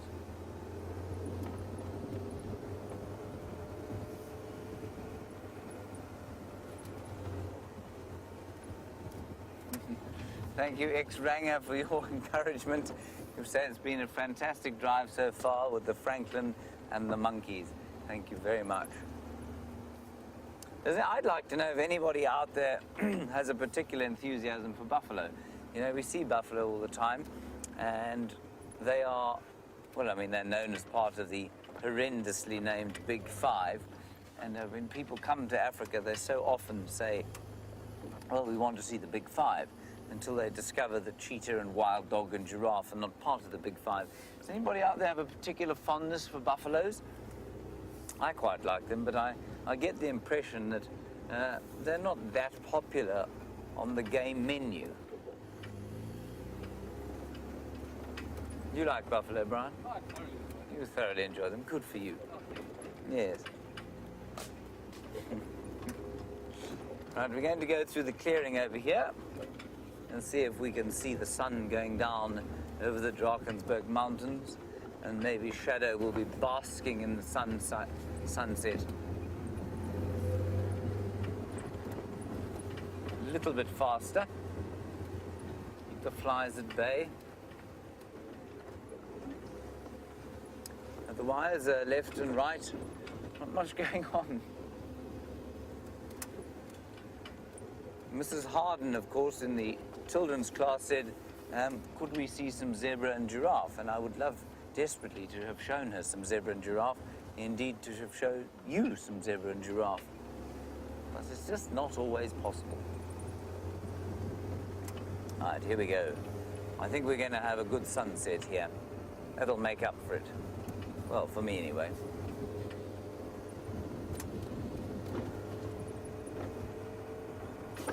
Around the corner we go.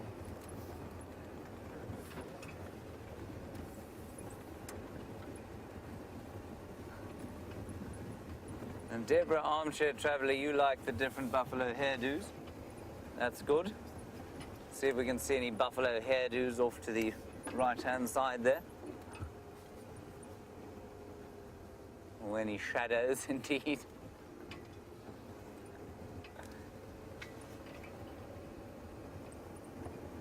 There we go. We're coming out into the clearing now, everyone. You'll see the bush disappear. Deborah, I enjoy the different hairdos very much, especially Taylor's. Taylor's hairdo is spectacular. Oh, Brian, look at that. Just marvelous.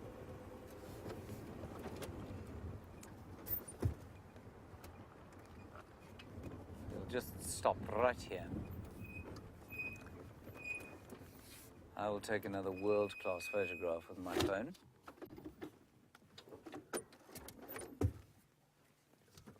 Everyone will be so amazed at my skills.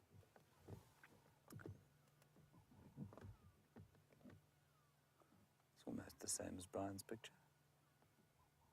There we go. Oh, that one was squaff. There we go. I can hear some elephants. Finally. Isn't that pretty, everyone? Now, we were asked about the northern Drakensberg today, and somebody said if we've asked if we'd seen snow. I've seen snow over there, basically where Brian is showing the mountains. That was many years ago, and it's extremely unlikely, as I said. There is no local word for the word snow or ice, interestingly. So the word for snow in Shangaan is borrowed from the word, or the word for ice is borrowed from the Zulu word, which is Iqwa. Wonderful name, Iqwa. You hear whatever that is, Brian, eating through there. And thank you to all of you for enjoying the sunset. I just think it's an important thing to look at every day if you can, Can't have too many of them. I shall show you my remarkable photograph. You'll be so amazed.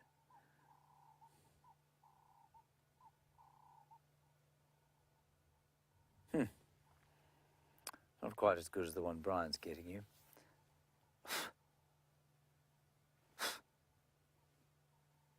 Sorry, that is the flies attacking me yet again. Not sure why I attract their attention so much. I've just noticed my photograph is blurred. Let's carry on.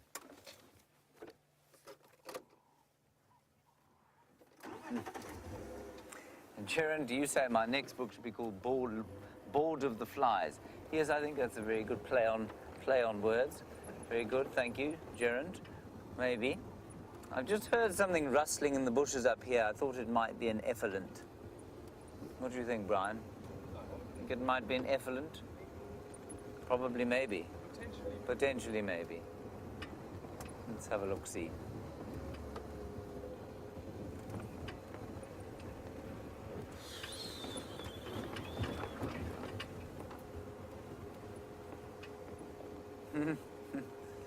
Maria, you would like to look at the stars again tonight? Yes. Oh, that's what it was. Was this idiot rubbing his horns on this bush? Go on, do it again then. And I say idiot because so many of them are being eaten right now. All they can think about is fighting with each other, rubbing their horns against bushes to show how tough they are. And they forget completely to look out for the things that want to eat them. Maria, we can absolutely look at some stars tonight. You say it was actually quite cool. You seem to be quite surprised that it was quite cool, Maria. It is amazing what this camera is able to do.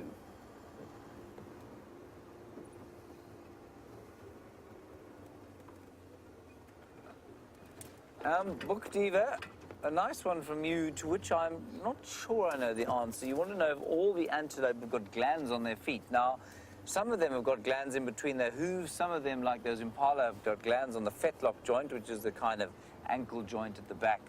I'm going to say most of them, I think, do have what they call interdigital glands between the sort of cloves of the hooves, and that's why they paw at the ground and they leave a scent there. So yeah, I think most of them do. Not all though, but many. I'm just not sure exactly which ones do and which ones don't. Righty, it's almost time to put a bit of light on now that the sun has dipped below the western horizon.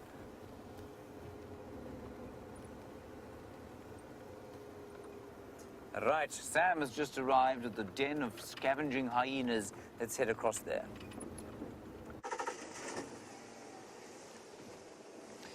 So, we are back at the same hyena den we were this morning, and we've just seen that there is... Ooh, sorry, there's a tree in your way.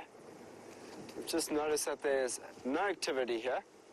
So what we're going to do is, we're going to go around to the other den, and just to see what might be happening. I think what the situation is that is going on is that the young cubs are inside the den itself and the elders are not here. Oh, hold on. There they are. The elders are here. There they are.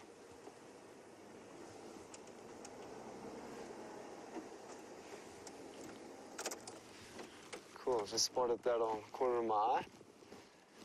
So it looks like that female we saw this morning. Belly's still full. Looks like she's still eating. She's been eating the whole day. You can see how full that belly is. I don't think I've ever seen a belly that full. She didn't share any of her kill with the youngsters today. And I had a chat with James about it earlier. And they're not at the age yet, the cubs, to actually eat part of the carcass. They're only at around 6 months will they start eating their carcass. So it's soon. In the next 2 to 3 months, we'll start seeing the young ones really eating. This one's still Does look like a youngster, eh?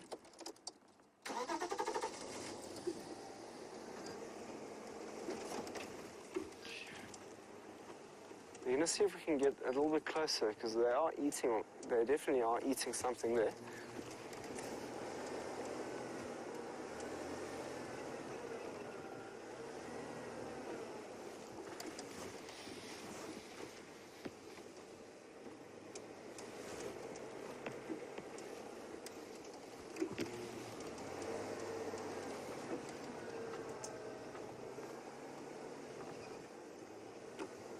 There they are, just ahead of us. I might just bring it here though, so I don't want to be too hasty. I'd rather be patient, get a nice visual of them from a distance. Hopefully they'll bring it closer to us.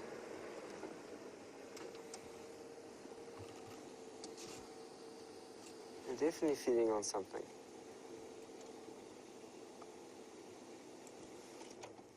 That does look like a young one. It's much smaller than the female, as you can see, and it is feeding.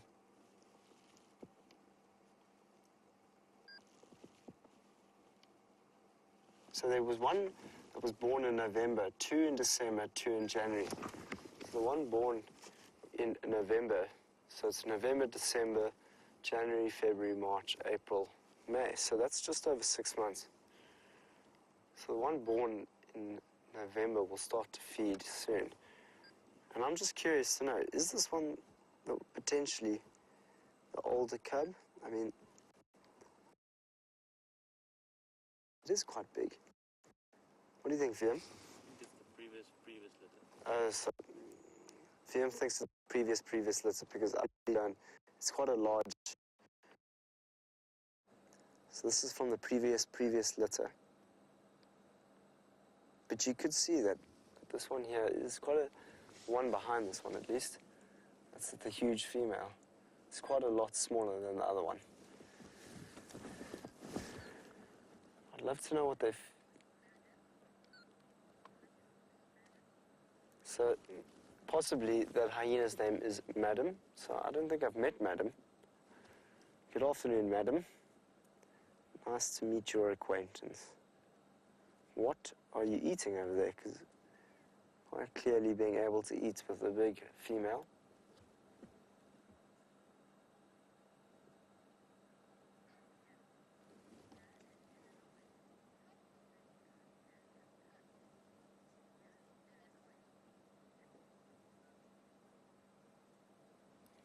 Mia in Illinois wants to know, how often will hyenas have cubs? That's a very good question, Mia. So, with hyenas and monkeys, they will look after and rear their cubs past their weaning period, which can be over a year. So sometimes they can spend over a year with the female. So sometimes they won't have another litter until that litter is grown to a position where it is independent on its own. And as soon as the female becomes a little bit more independent from those youngsters, it will go back into estrus and have the ability to mate. So it's all very dependent on how things are working within the clan itself. But it's a good question, Mia. I'm definitely not positive on what the exact dates are of when it can actually do that. So, but now we can really see what is in the mouth there. What do you think that is? I can just see it from here. It looks like... What is that? So it could be walking around. It's now behind the thicket here. What do you think that was, Viam? Oh, she's at the den. I thought she was going around the thicket. I was too busy looking at the screen to figure out what she was holding in her mouth. This could be interesting to watch. All the cubs are out now. It looks like they want to feed. Jeepers, we've had an exciting day with the hyenas today. There go the cubs. They're looking like they want something to eat. Is she going to let them feed? I doubt it. But it would be interesting to see how she behaves around them. Just going to get into a position where we can view them.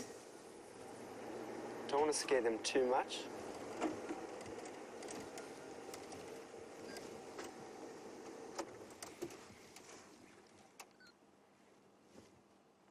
So we're just behind that tree. You can see the youngsters are looking like they're feeding.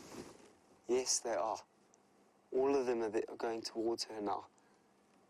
This is cool to see because I was worried this morning. Not worried, I just was interested to see if she would let them feed. Ooh, she's not letting that one feed. Fascinating behavior. I'm going to move it a little closer to this tree so that we can get a good visual of them eating in the distance there. There we go, the youngster's holding it in its mouth. Coming right towards the den. Going down into the den, looks like they're feeding right there.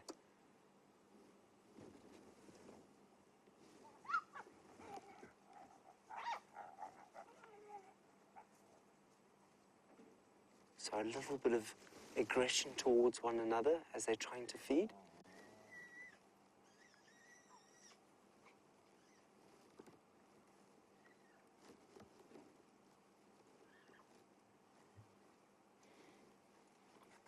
Very, very strong smell that we are smelling here. It's fascinating to see how these... Ooh.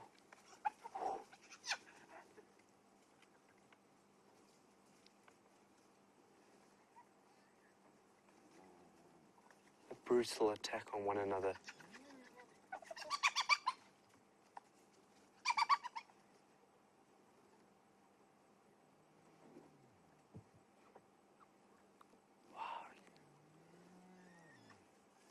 So one of them has got the kill now. It's got the carcass. Have you seen how they're behaving? It's unreal, this experience that we're having with these hyenas. The youngsters are fighting with each other. What are these two looking at? What are you looking at?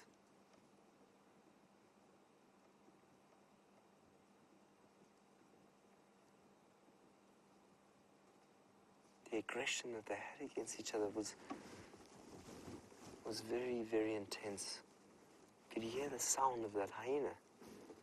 That young hyena as it cried when it was getting bitten. It sounded like it was going through quite a lot of pain. There you could quite clearly see again that belly of the female. But look, the mother's now going in the direction where these cubs were looking. I wonder where they're going. Potentially the rest of the kills there that they've brought back. Now the one's going off to go follow mom. While the two here that are eating. Let's go and see if we can see where that one's going. There's a lot going on here. Maybe it's building the courage to follow mom.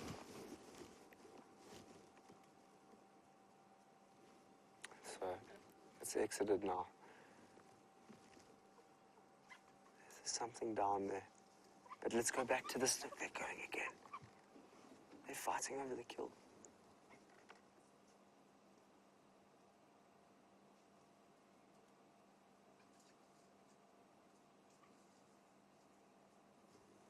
I'm going to keep as quiet as possible because the sounds that we're hearing are quite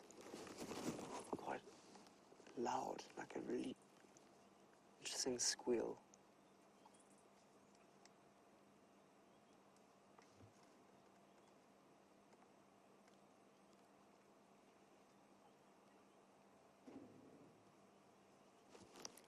I've never seen behavior like this before.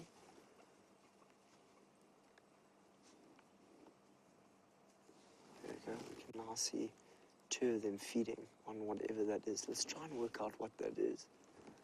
Backbone. It's the backbone, VM thinks. backbone of whatever animal it was. That looks like a delicious meal for them.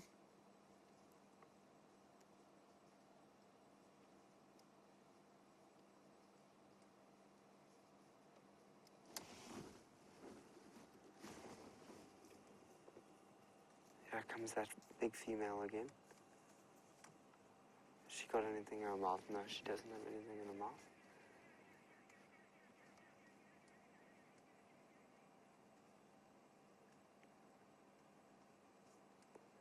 One thing that I am enjoying to watch a lot is the interaction between each of these cubs with the mother. Each of them almost seem like they've got a very, very different relationship. Ooh, 2 cubs just pushed the mother down.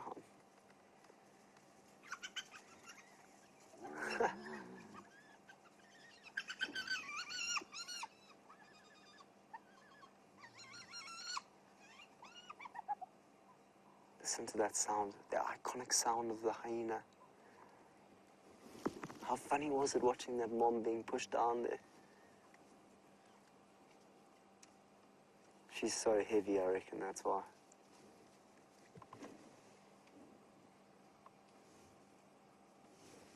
So there goes the big female.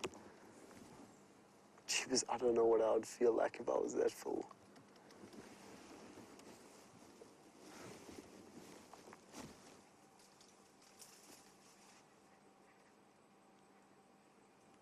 This den is very active this evening.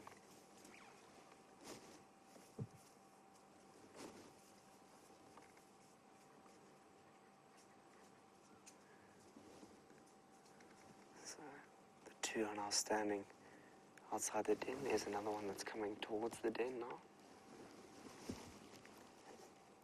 Let's watch how this hyena that's coming towards the den interacts with these 2 cubs. I don't think he's coming. Is he just... There he comes. He's got something in his mouth.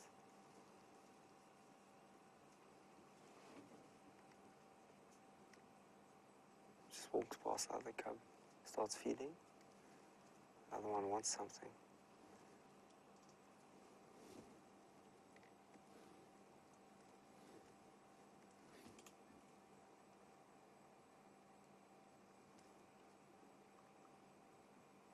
That was a very, very high-pitched squeal that we heard just now from one of those hyenas.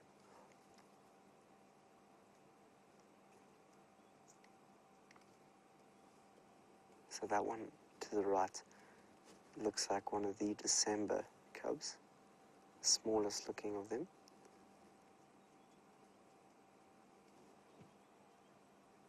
I wonder where's Madam got to? So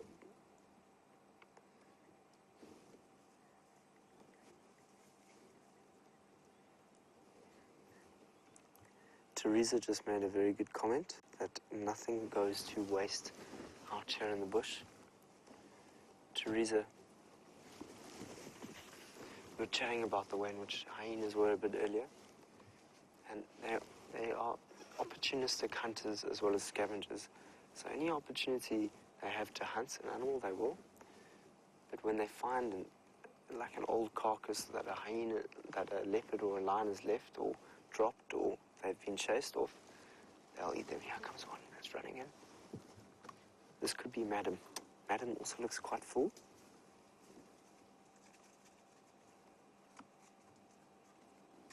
What's Madam doing?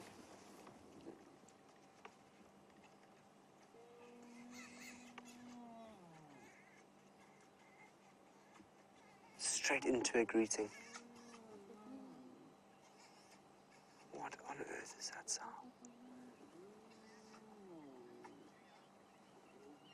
So Madam is the matriarch. What?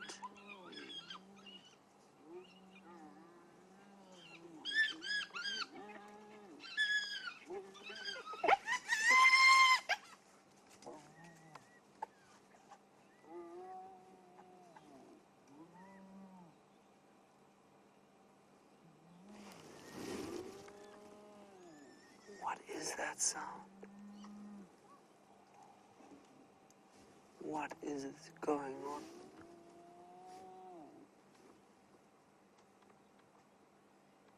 So one of the cubs was squealing frantically now. So I'll say it again, Madam is the matriarch of this clan.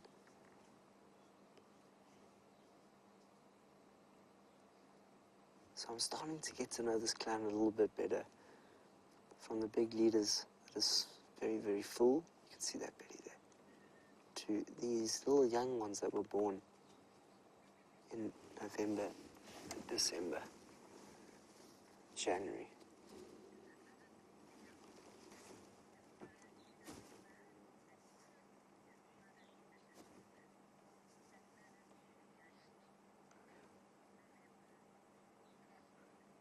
Twitty, November, Corky, December, and Madam. Pretty, so it's Pretty, Corky, and Madam. Pretty was the mother of the November. Corky was the mother of the December. And Madam was the mother of the January cubs.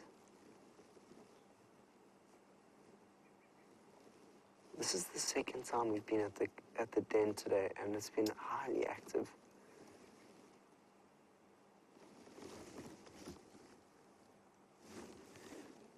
So we're going to stay here for a little bit longer, just to see what else might go on.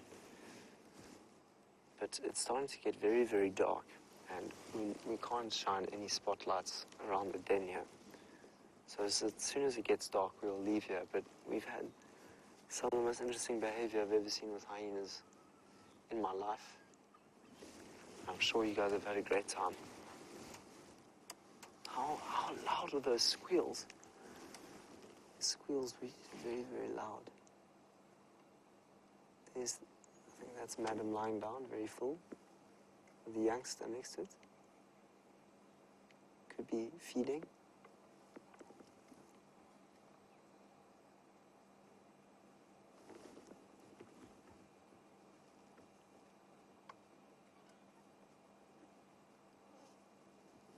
I think there's still a number of them that have gone down into that hole since that last hyena came here. So that hyena came here, caused a whole bunch of havoc, and 2 or 3 of them were chased down one of these holes,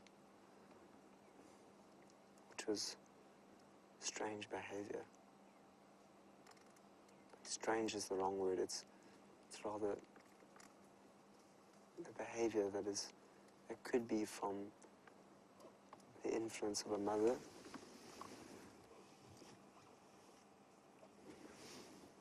Alright, so we're going to leave the hyenas here.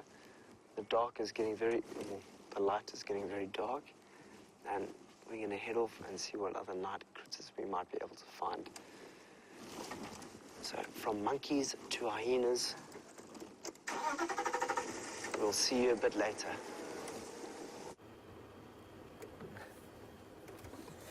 The night has fallen, everybody, on the Lowveld, and our luck has not improved, has it, Brian? No, it hasn't. Brian, do you think that the universe is spitting upon us? Yes. Yes, me too. We're driving up Twin Dams Road, and we're going to see if we can't find Tingana, whose tracks were seen heading this way today. Keep your eyes on the Djuma Dam cam. You might be lucky with him there. Otherwise, we'll try and find something else. We're definitely going to stop and look at the stars. We're also definitely going to have to stop and have a listen at something, because to see something today is apparently extremely difficult. 3 drives I've had now where this has been the case, other than the wonderful leopard we had this morning, of course, and yesterday afternoon. And I suppose when the universe doth smile upon one a little bit, well, that's probably all it's going to give you, really.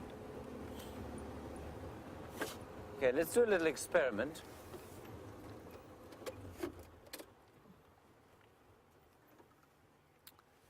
What we're going to do is just stop here, and Angela, I will answer your question. In Boston, very nice to hear from you, all the way from Boston. I want to know when we last saw the Djuma Pride. I don't know when I last saw them, but they're on Buffelshoek now. So they're not far from here. And given the activities of the Salati Coalition and the Talamati Pride from up there, it wouldn't surprise me to find the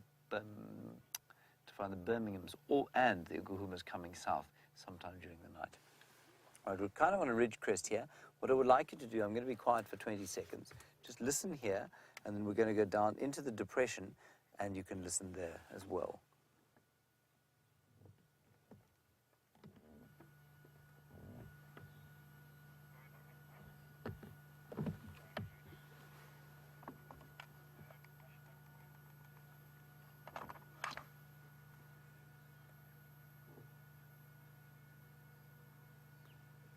So almost completely silent. You can hear a lot further, so you might be able to hear the odd tweeting bird, the odd drongo, maybe a francolin or two. We're a long way from where we are now. Now let's go down the hill, into the depression, into the drainage line, and see how much closer the atmosphere is there, and how much more you can hear, I hope. The drainage line just up ahead, we'll stop in there.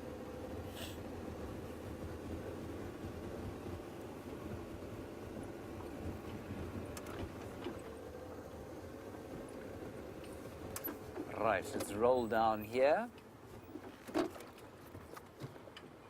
No, we won't roll down anywhere. Let's keep going, everyone. Now we can roll.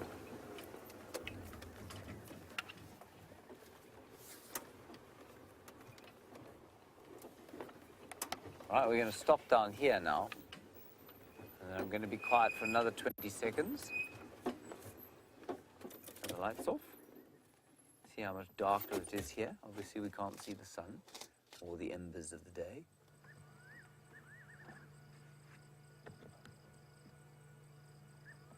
There you can hear the nightjars much closer. You can hear more crickets.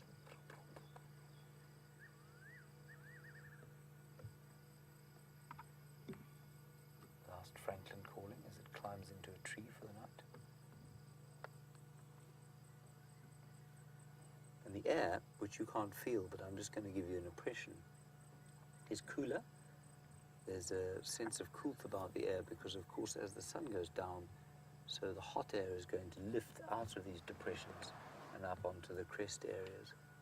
So it just feels closer. And in the morning, this will be much cooler. There'll be lots of moisture over here. Quite a big difference, actually.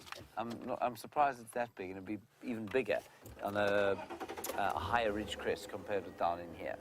Very nice.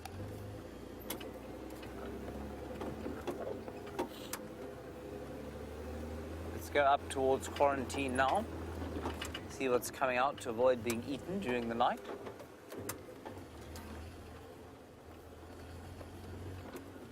I do hope that those Nkuhumas do come down here at some stage. We've been hearing them calling at night, and the Birminghams also, but always at such a distance. No word of the dogs since they left us 2 mornings ago and went into the Manuleti. So I don't know where they are.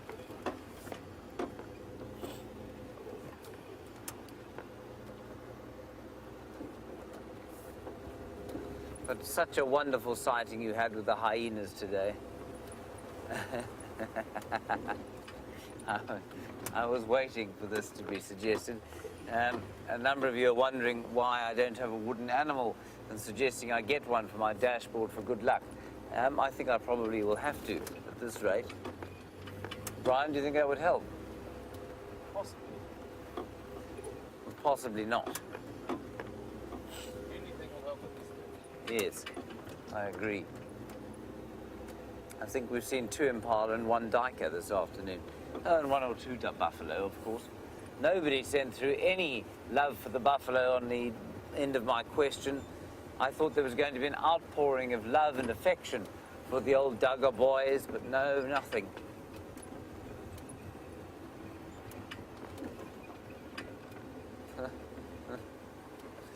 A few shout-outs about the buffalo hairdo, says Kirsten, but that's it. Poor old beefies. I suppose it's because we see them all the time. No chameleons. No, no butterflies in the trees. Look, Brian, there's a dead tree. Oh, fantastic. Fascinating, isn't it? Well done. Good job. This one's also dead. That one's so dead it's on the floor.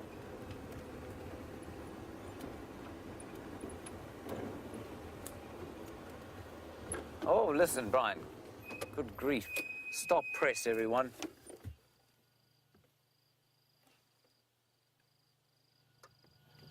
It's a rain locust, which we only hear every night.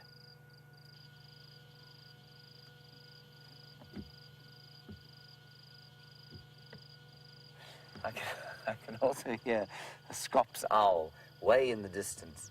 Broop, broop. Scops owl and rain locust. Brian, our cup runneth over.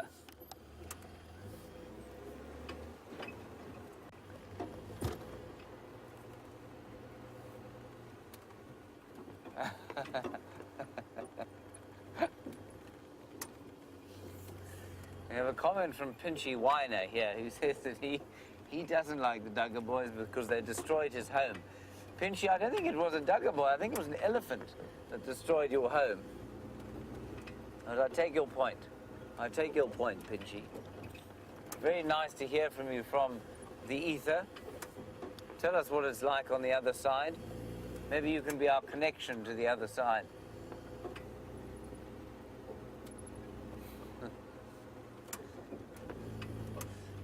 Brian, I'm tempted to ask you about the question that James Bear asked me last night about UFOs. Now, you've seen them day and night, have you? I have indeed. And when in the night time? Have you seen them out here? Not out here so much. Okay. Only it's more over cities I found. Right. to see them. Now, I must just reiterate at this point that Brian is not talking about aliens, are you, Brian? No, in the literal sense, I've seen things flying around up there that I don't know what they are. So an unidentified flying object. Told you, James. I knew that Brian wouldn't let us down. I got footage of it, haven't I? Yes, you did. Amazing. Right, and now it's getting stuffy and hot again as we go up towards the top of the crest.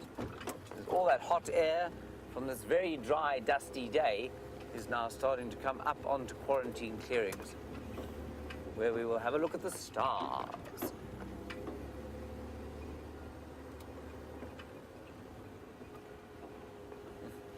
Pinchy, thank everybody. Pinchy Weiner is sending tweets from the other side, and he says that it is wonderful on the other side. Thank you, Pinchy, for letting us know about that.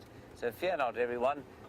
And Pinchy, does it matter how good we are? Will we all go there, or do you have to be particularly good to go where you are? I'd like to meet you one day.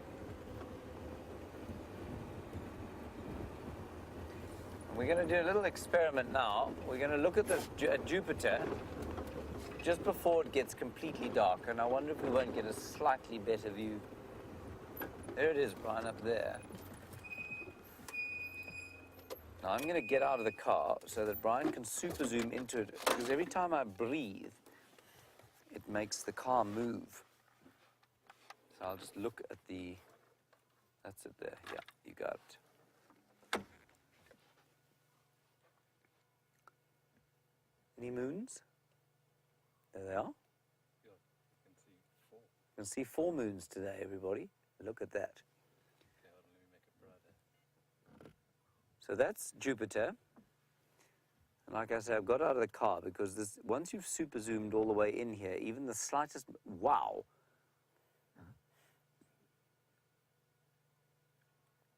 That is fantastic. How many moons can you see there, Brian? 4. It is 4, hey? 3 on the right and 1 on the left. Yeah. That's incredible. Is that full? Is it optical and No, digital? just So that's just optical zoom. Now, yesterday, what Dave tried, which was to use a digital zoom, which would take us in further than that, but you did notice how the picture kind of broke up a bit. That is unbelievable. That is the largest planet, of course, in our solar system. And I don't know if any of you have seen pictures of Jupiter. I suspect many of you have. There's a big red spot on it, and I remember this fact from my primary school days. The Earth would fit into that little red spot on Jupiter 4 times. So it is immensely, immensely bigger than the Earth. That is so awesome. I think, Brian, that's probably all there is out here at the moment, except I wonder what this would look like. Can you see if you, is that bright star above us possible to do? Or shall I move the car? We're going to have a look at Sirius, everyone. Sirius, of course, is the dog star, the brightest star in the night sky. Brian's just going around to see if he can get up there. It's not easy to see it with your eye and then actually get the lens to face in the same place. You're catching there. So what should we do? Other angle? Yeah. We'll just move back a little bit to see if we can't get a view of Sirius. I can't wait till some of the other planets come into view. Should I change the angle slightly? Will that help? Or the other way? That's going to make it worse.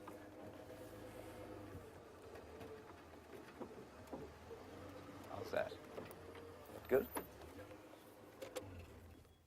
Let me get out the car again.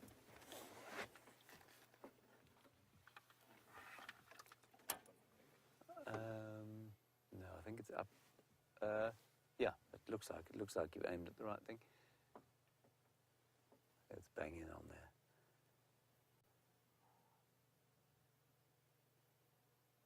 That's the dog star.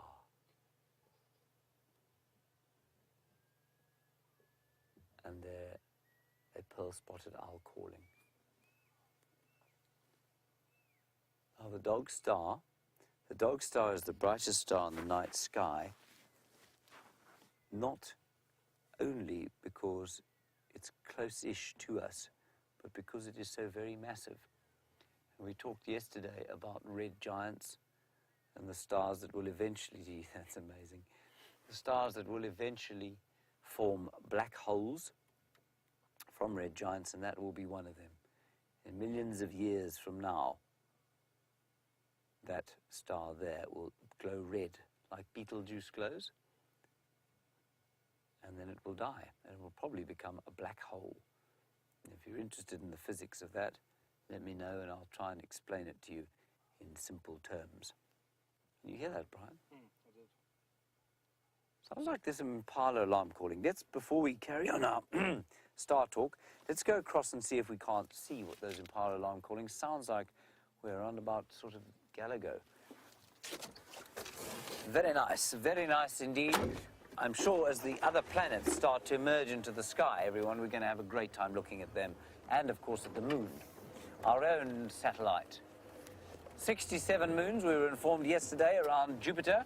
50 of them real and 17 of them only provisional. All right, let's head across to Sam, get an update from him. I'll go and see what those Impala alarm calling at.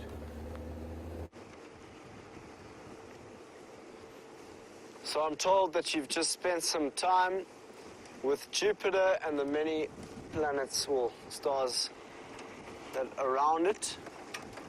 That's very, very cool. We, on the other hand, are looking for a leopard.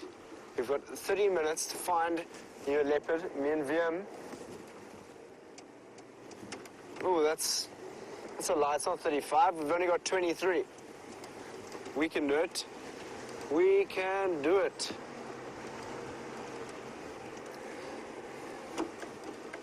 We know that shadow was here earlier.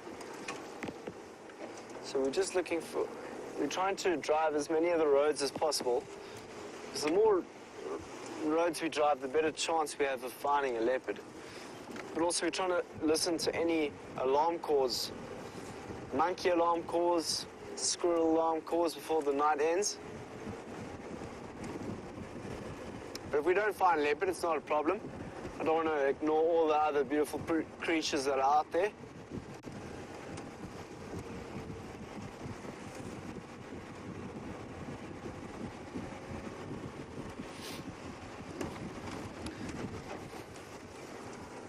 Darlene, I also hope we see Shadow.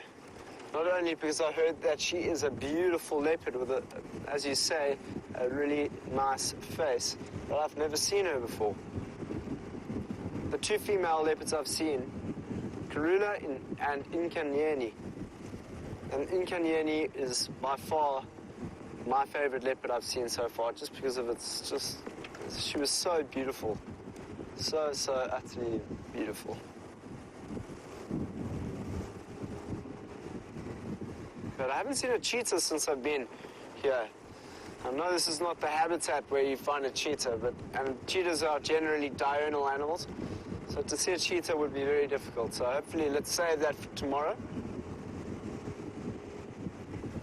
We'll be out nice and early. I'll be on Rusty, so I'll be able to go to Cheetah Plains, see if we can find ourselves a cheetah or an ostrich.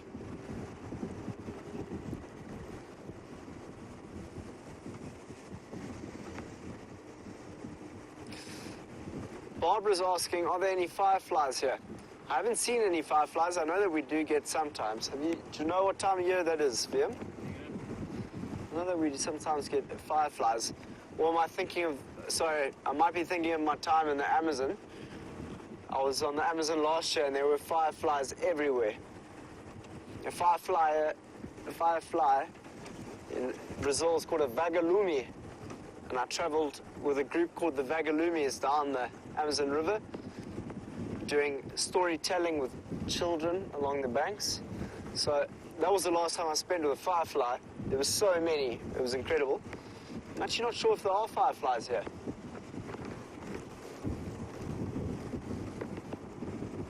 I'd go to sleep on my hammock on the Amazon with fireflies flying everywhere.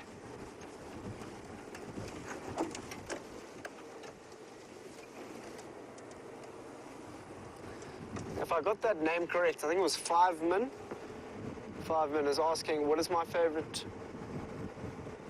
5min, all right. You're asking, what is my favorite nocturnal animal to see? Do you know, as I say, I don't have anything in specific that I love more than the other, but a pangolin is something that I haven't seen before, and I would really, really like to see a pangolin. Really, really, really like to see a pangolin. Truly. And if not a pangolin, I'd like to see an aardvark. To be honest, I want to see a honey badger, I want to see an aardvark, I want to see a caracal. And you know what? Want is the wrong thing, and I shouldn't create an expectation for it. So one day, on our beautiful travels and traversing on these lands, we'll find those animals. They'll find us, and it will be cool. That's the one thing sometimes you get wrong in the bush is when you want to find something, you're not going to find it. You might as well just go out and enjoy the experience, and what comes will come.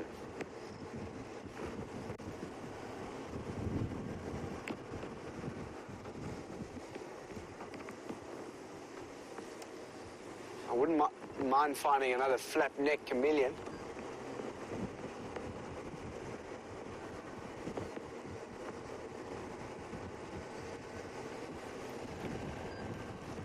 I think it was Piggledy from North Hollywood. Piggledy from North Hollywood is asking, do you get any meerkats where you are? You know,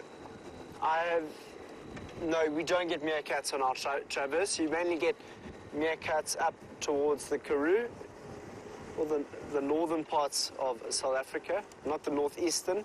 Ooh, we've got a leopard. There's a bush, everybody. Isn't that exciting? Fantastic, fantastic look at a gorgeous, gorgeous bush. Ah, that's so special. Well done, Brian. Oh, what's that? Oh. Look, everybody. It's Tingana, I think. Yeah. Oh, wow. Isn't that fantastic? Brian, the universe has heard our call and has brought upon us great and abundant blessings. Oh, he's lovely. There he goes. Our old pal Tingana. This is the great. Okay, I'm going to be quite careful about how much light we put on him. Whoops, we'll put on that much light, at least, just because there are a whole lot of impala up ahead, and I wonder if he isn't perhaps trying to stalk some of them. I don't mind shining on him from this angle, because, where is he? Is he there? Because we're kind of backlighting him, so the impala wouldn't be able to see him from here. But if we do suddenly turn the lights off, that'll be why. We're just going to keep our distance. Oh, wonderful this is. I'm just going to call it in on the radio, everyone.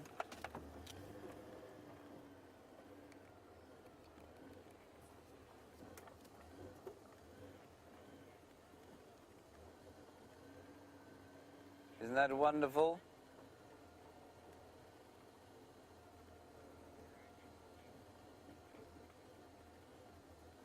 He's definitely using that. He's using that bush as cover. I don't feel like we're affecting his hunt at all because we are backlighting him, which won't make any difference. No one will see him. Station's located, male leopard mobile in a easterly direction across quarantine clearings. Animal is on the hunt.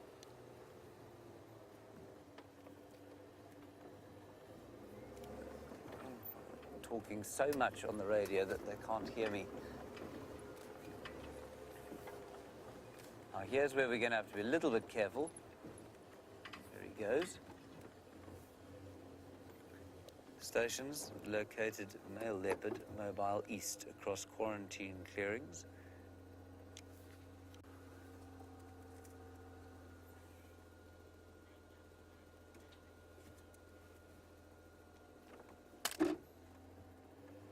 What I want to do, everybody, I just want to go this side of him because I don't want to light him up for the impala. If we go this side of him, we will backlight him and they won't be able to tell the difference. They'll just see the car.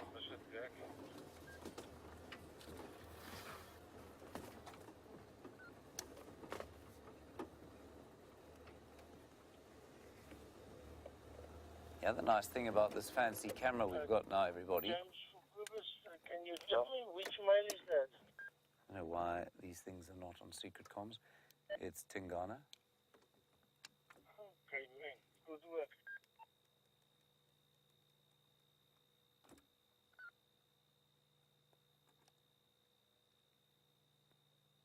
What a stroke of luck. You know, I saw the light from an eye shining across the way, and we were driving along. I said, Brian, what do you think it is? He said he thought it was a leopard. I said I thought it was a duiker. Well, Brian, well done. So what I was saying about this camera is that on the others, it's very difficult for us to drive along with sort of zoomed in at all. On this one, though, it's kind of got a fancy stabilizer, so we can drive and watch him at the same time, sort of, without you getting too seasick. Just a mild nausea, perhaps.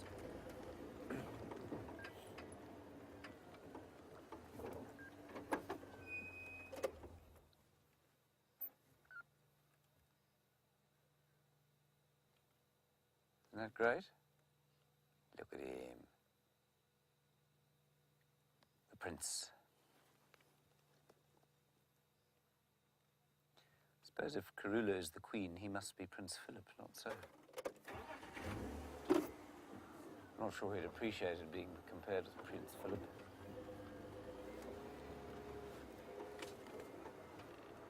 So he's gone to ground now, having a little bit of a groom. I'm going to put the slightly softer light on him, everyone. Oh, there we go. That's much better than the spotlight. What a joy. Well, 2 leopards in one day, it makes up for everything else we haven't seen.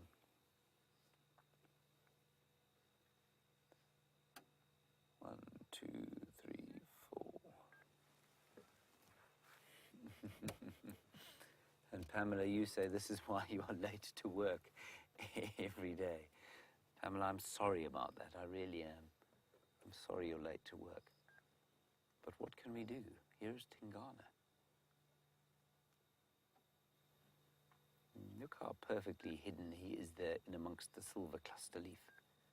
Those saplings are hiding him. Now, his view, of course, of the clearings in front of us will be profoundly better than ours.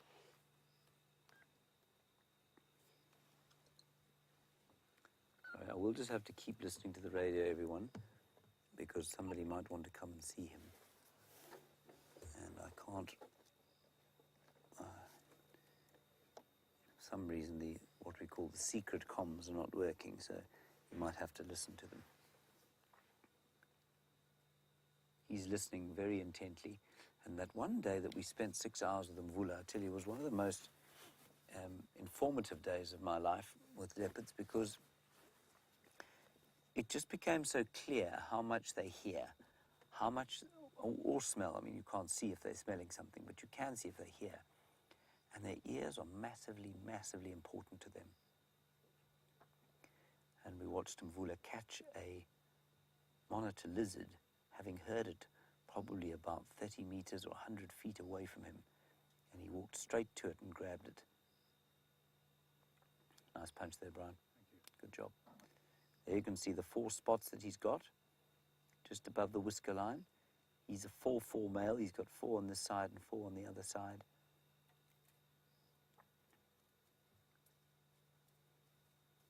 And you might be interested, but that silvery grass in front of him is called the sawtooth lovegrass, which bears no relevance to the sighting whatsoever. I just saw it there, so I thought I'd better tell you. I'm going to sneak a little bit forward so we can get a better look at the front of his schnoz.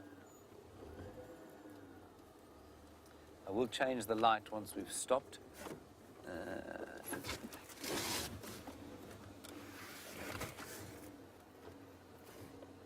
Say when, Brian. I'm going to stop here because, oh, I can see some wildebeest in front of us. He can also see them. He might think about one of the little ones, but I don't think so.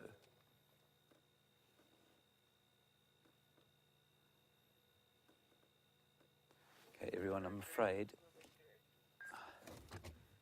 I'm just going to look where the wildebeest are looking. If they're looking anywhere near this way, I'm afraid I'm going to have to cut the lights.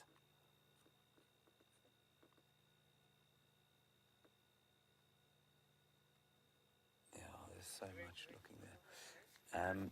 I'm going to have to pull the light off him slightly. What we'll do is I'll move the light like that. Can you still see him, Brian? I know that's not a great picture, everyone, but what it has done is move the light off him slightly, which means that those wily impala and wildebeest will really struggle to see him, even if they look directly this way. And that's really important.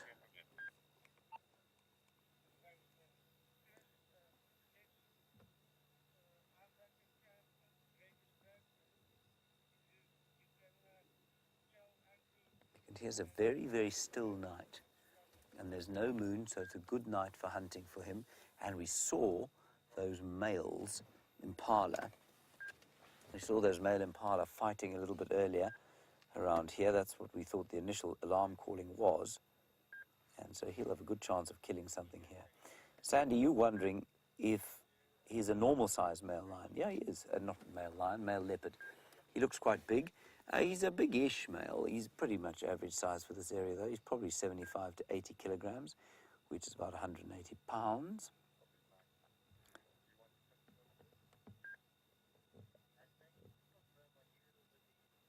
And that's pretty normal, Sandy, for this area. Anderson, who's to the west of his territory, is the other male that, well, we long to see. We've seen him once or twice.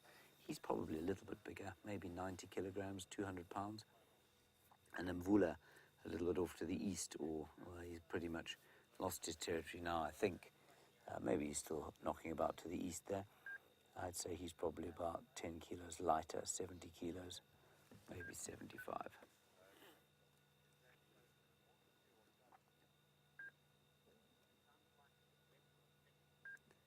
And he's just lying here surveying his domain. So I was saying, there's no wind at all, so that's not ideal for hunting, but there is no moon.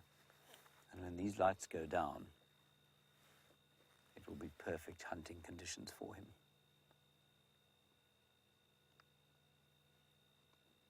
And if you haven't done so already, please go and check out that incredible BBC production, The Hunt. And what you see, and I think it's the second or third episode, where they hunt through the forests.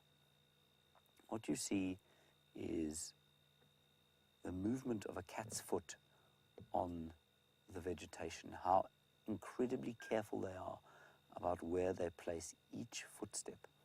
So he will walk across this clearing, being completely cognizant of anything that might give away his position, such as a crunching leaf or a breaking twig.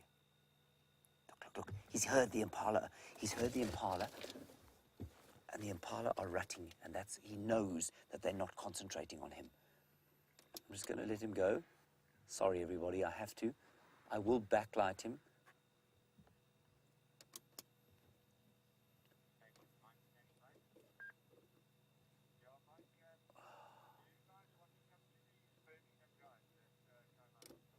Sorry, everybody. That's just the way it goes, I'm afraid. We're just there. You can just maybe make out his shape. There we go.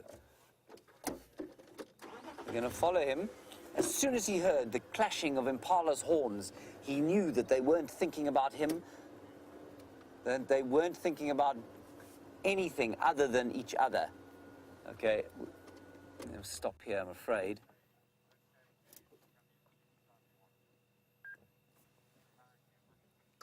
Sorry, Brian.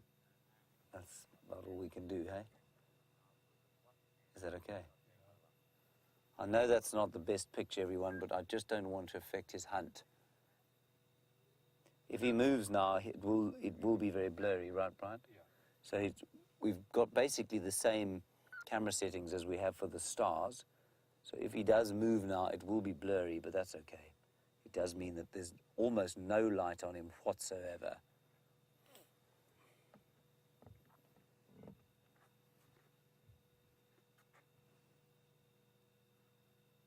Isn't that amazing how he heard that of the impala's horns smashing together, and he thought, nah, I know what you guys are thinking about, and it ain't me.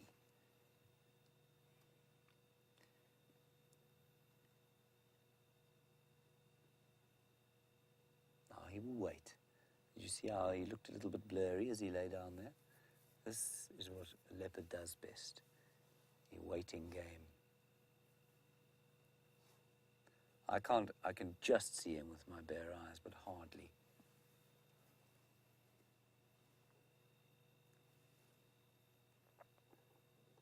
All around us, the crickets are singing, the night is still, and for the prey items on this clearing, the wildebeest and the impala, perhaps the old zebra, they have no idea what's lying here in amongst the silver cluster leaf saplings.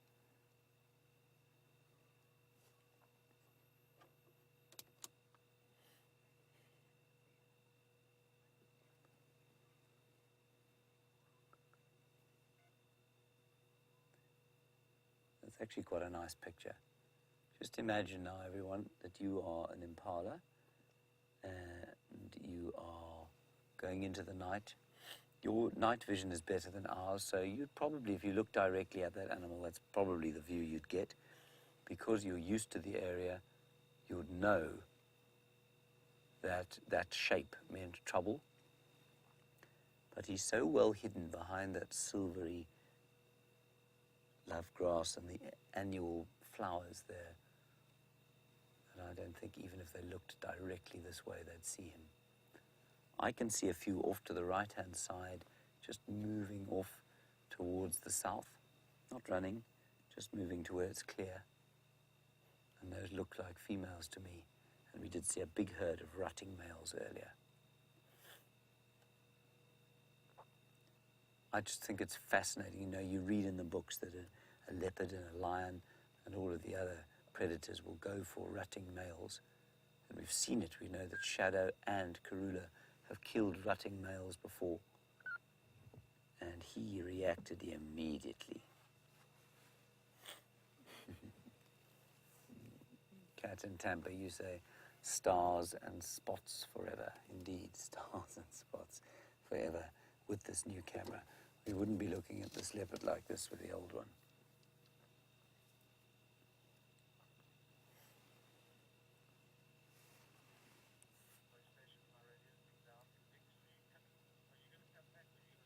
We'll just sit here. We're not going to move unless he moves.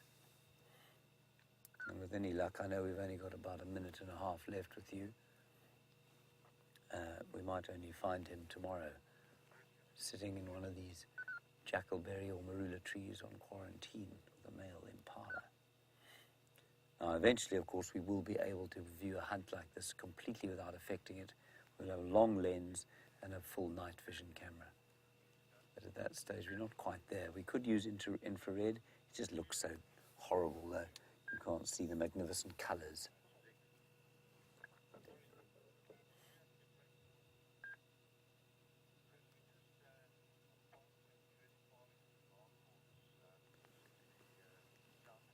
We'll just sit here. We've only got a minute left or so.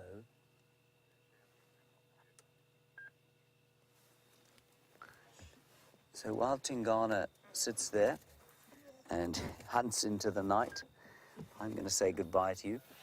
Big thank you to all of you for joining us on what was quite another quiet drive. Thank you for talking to us.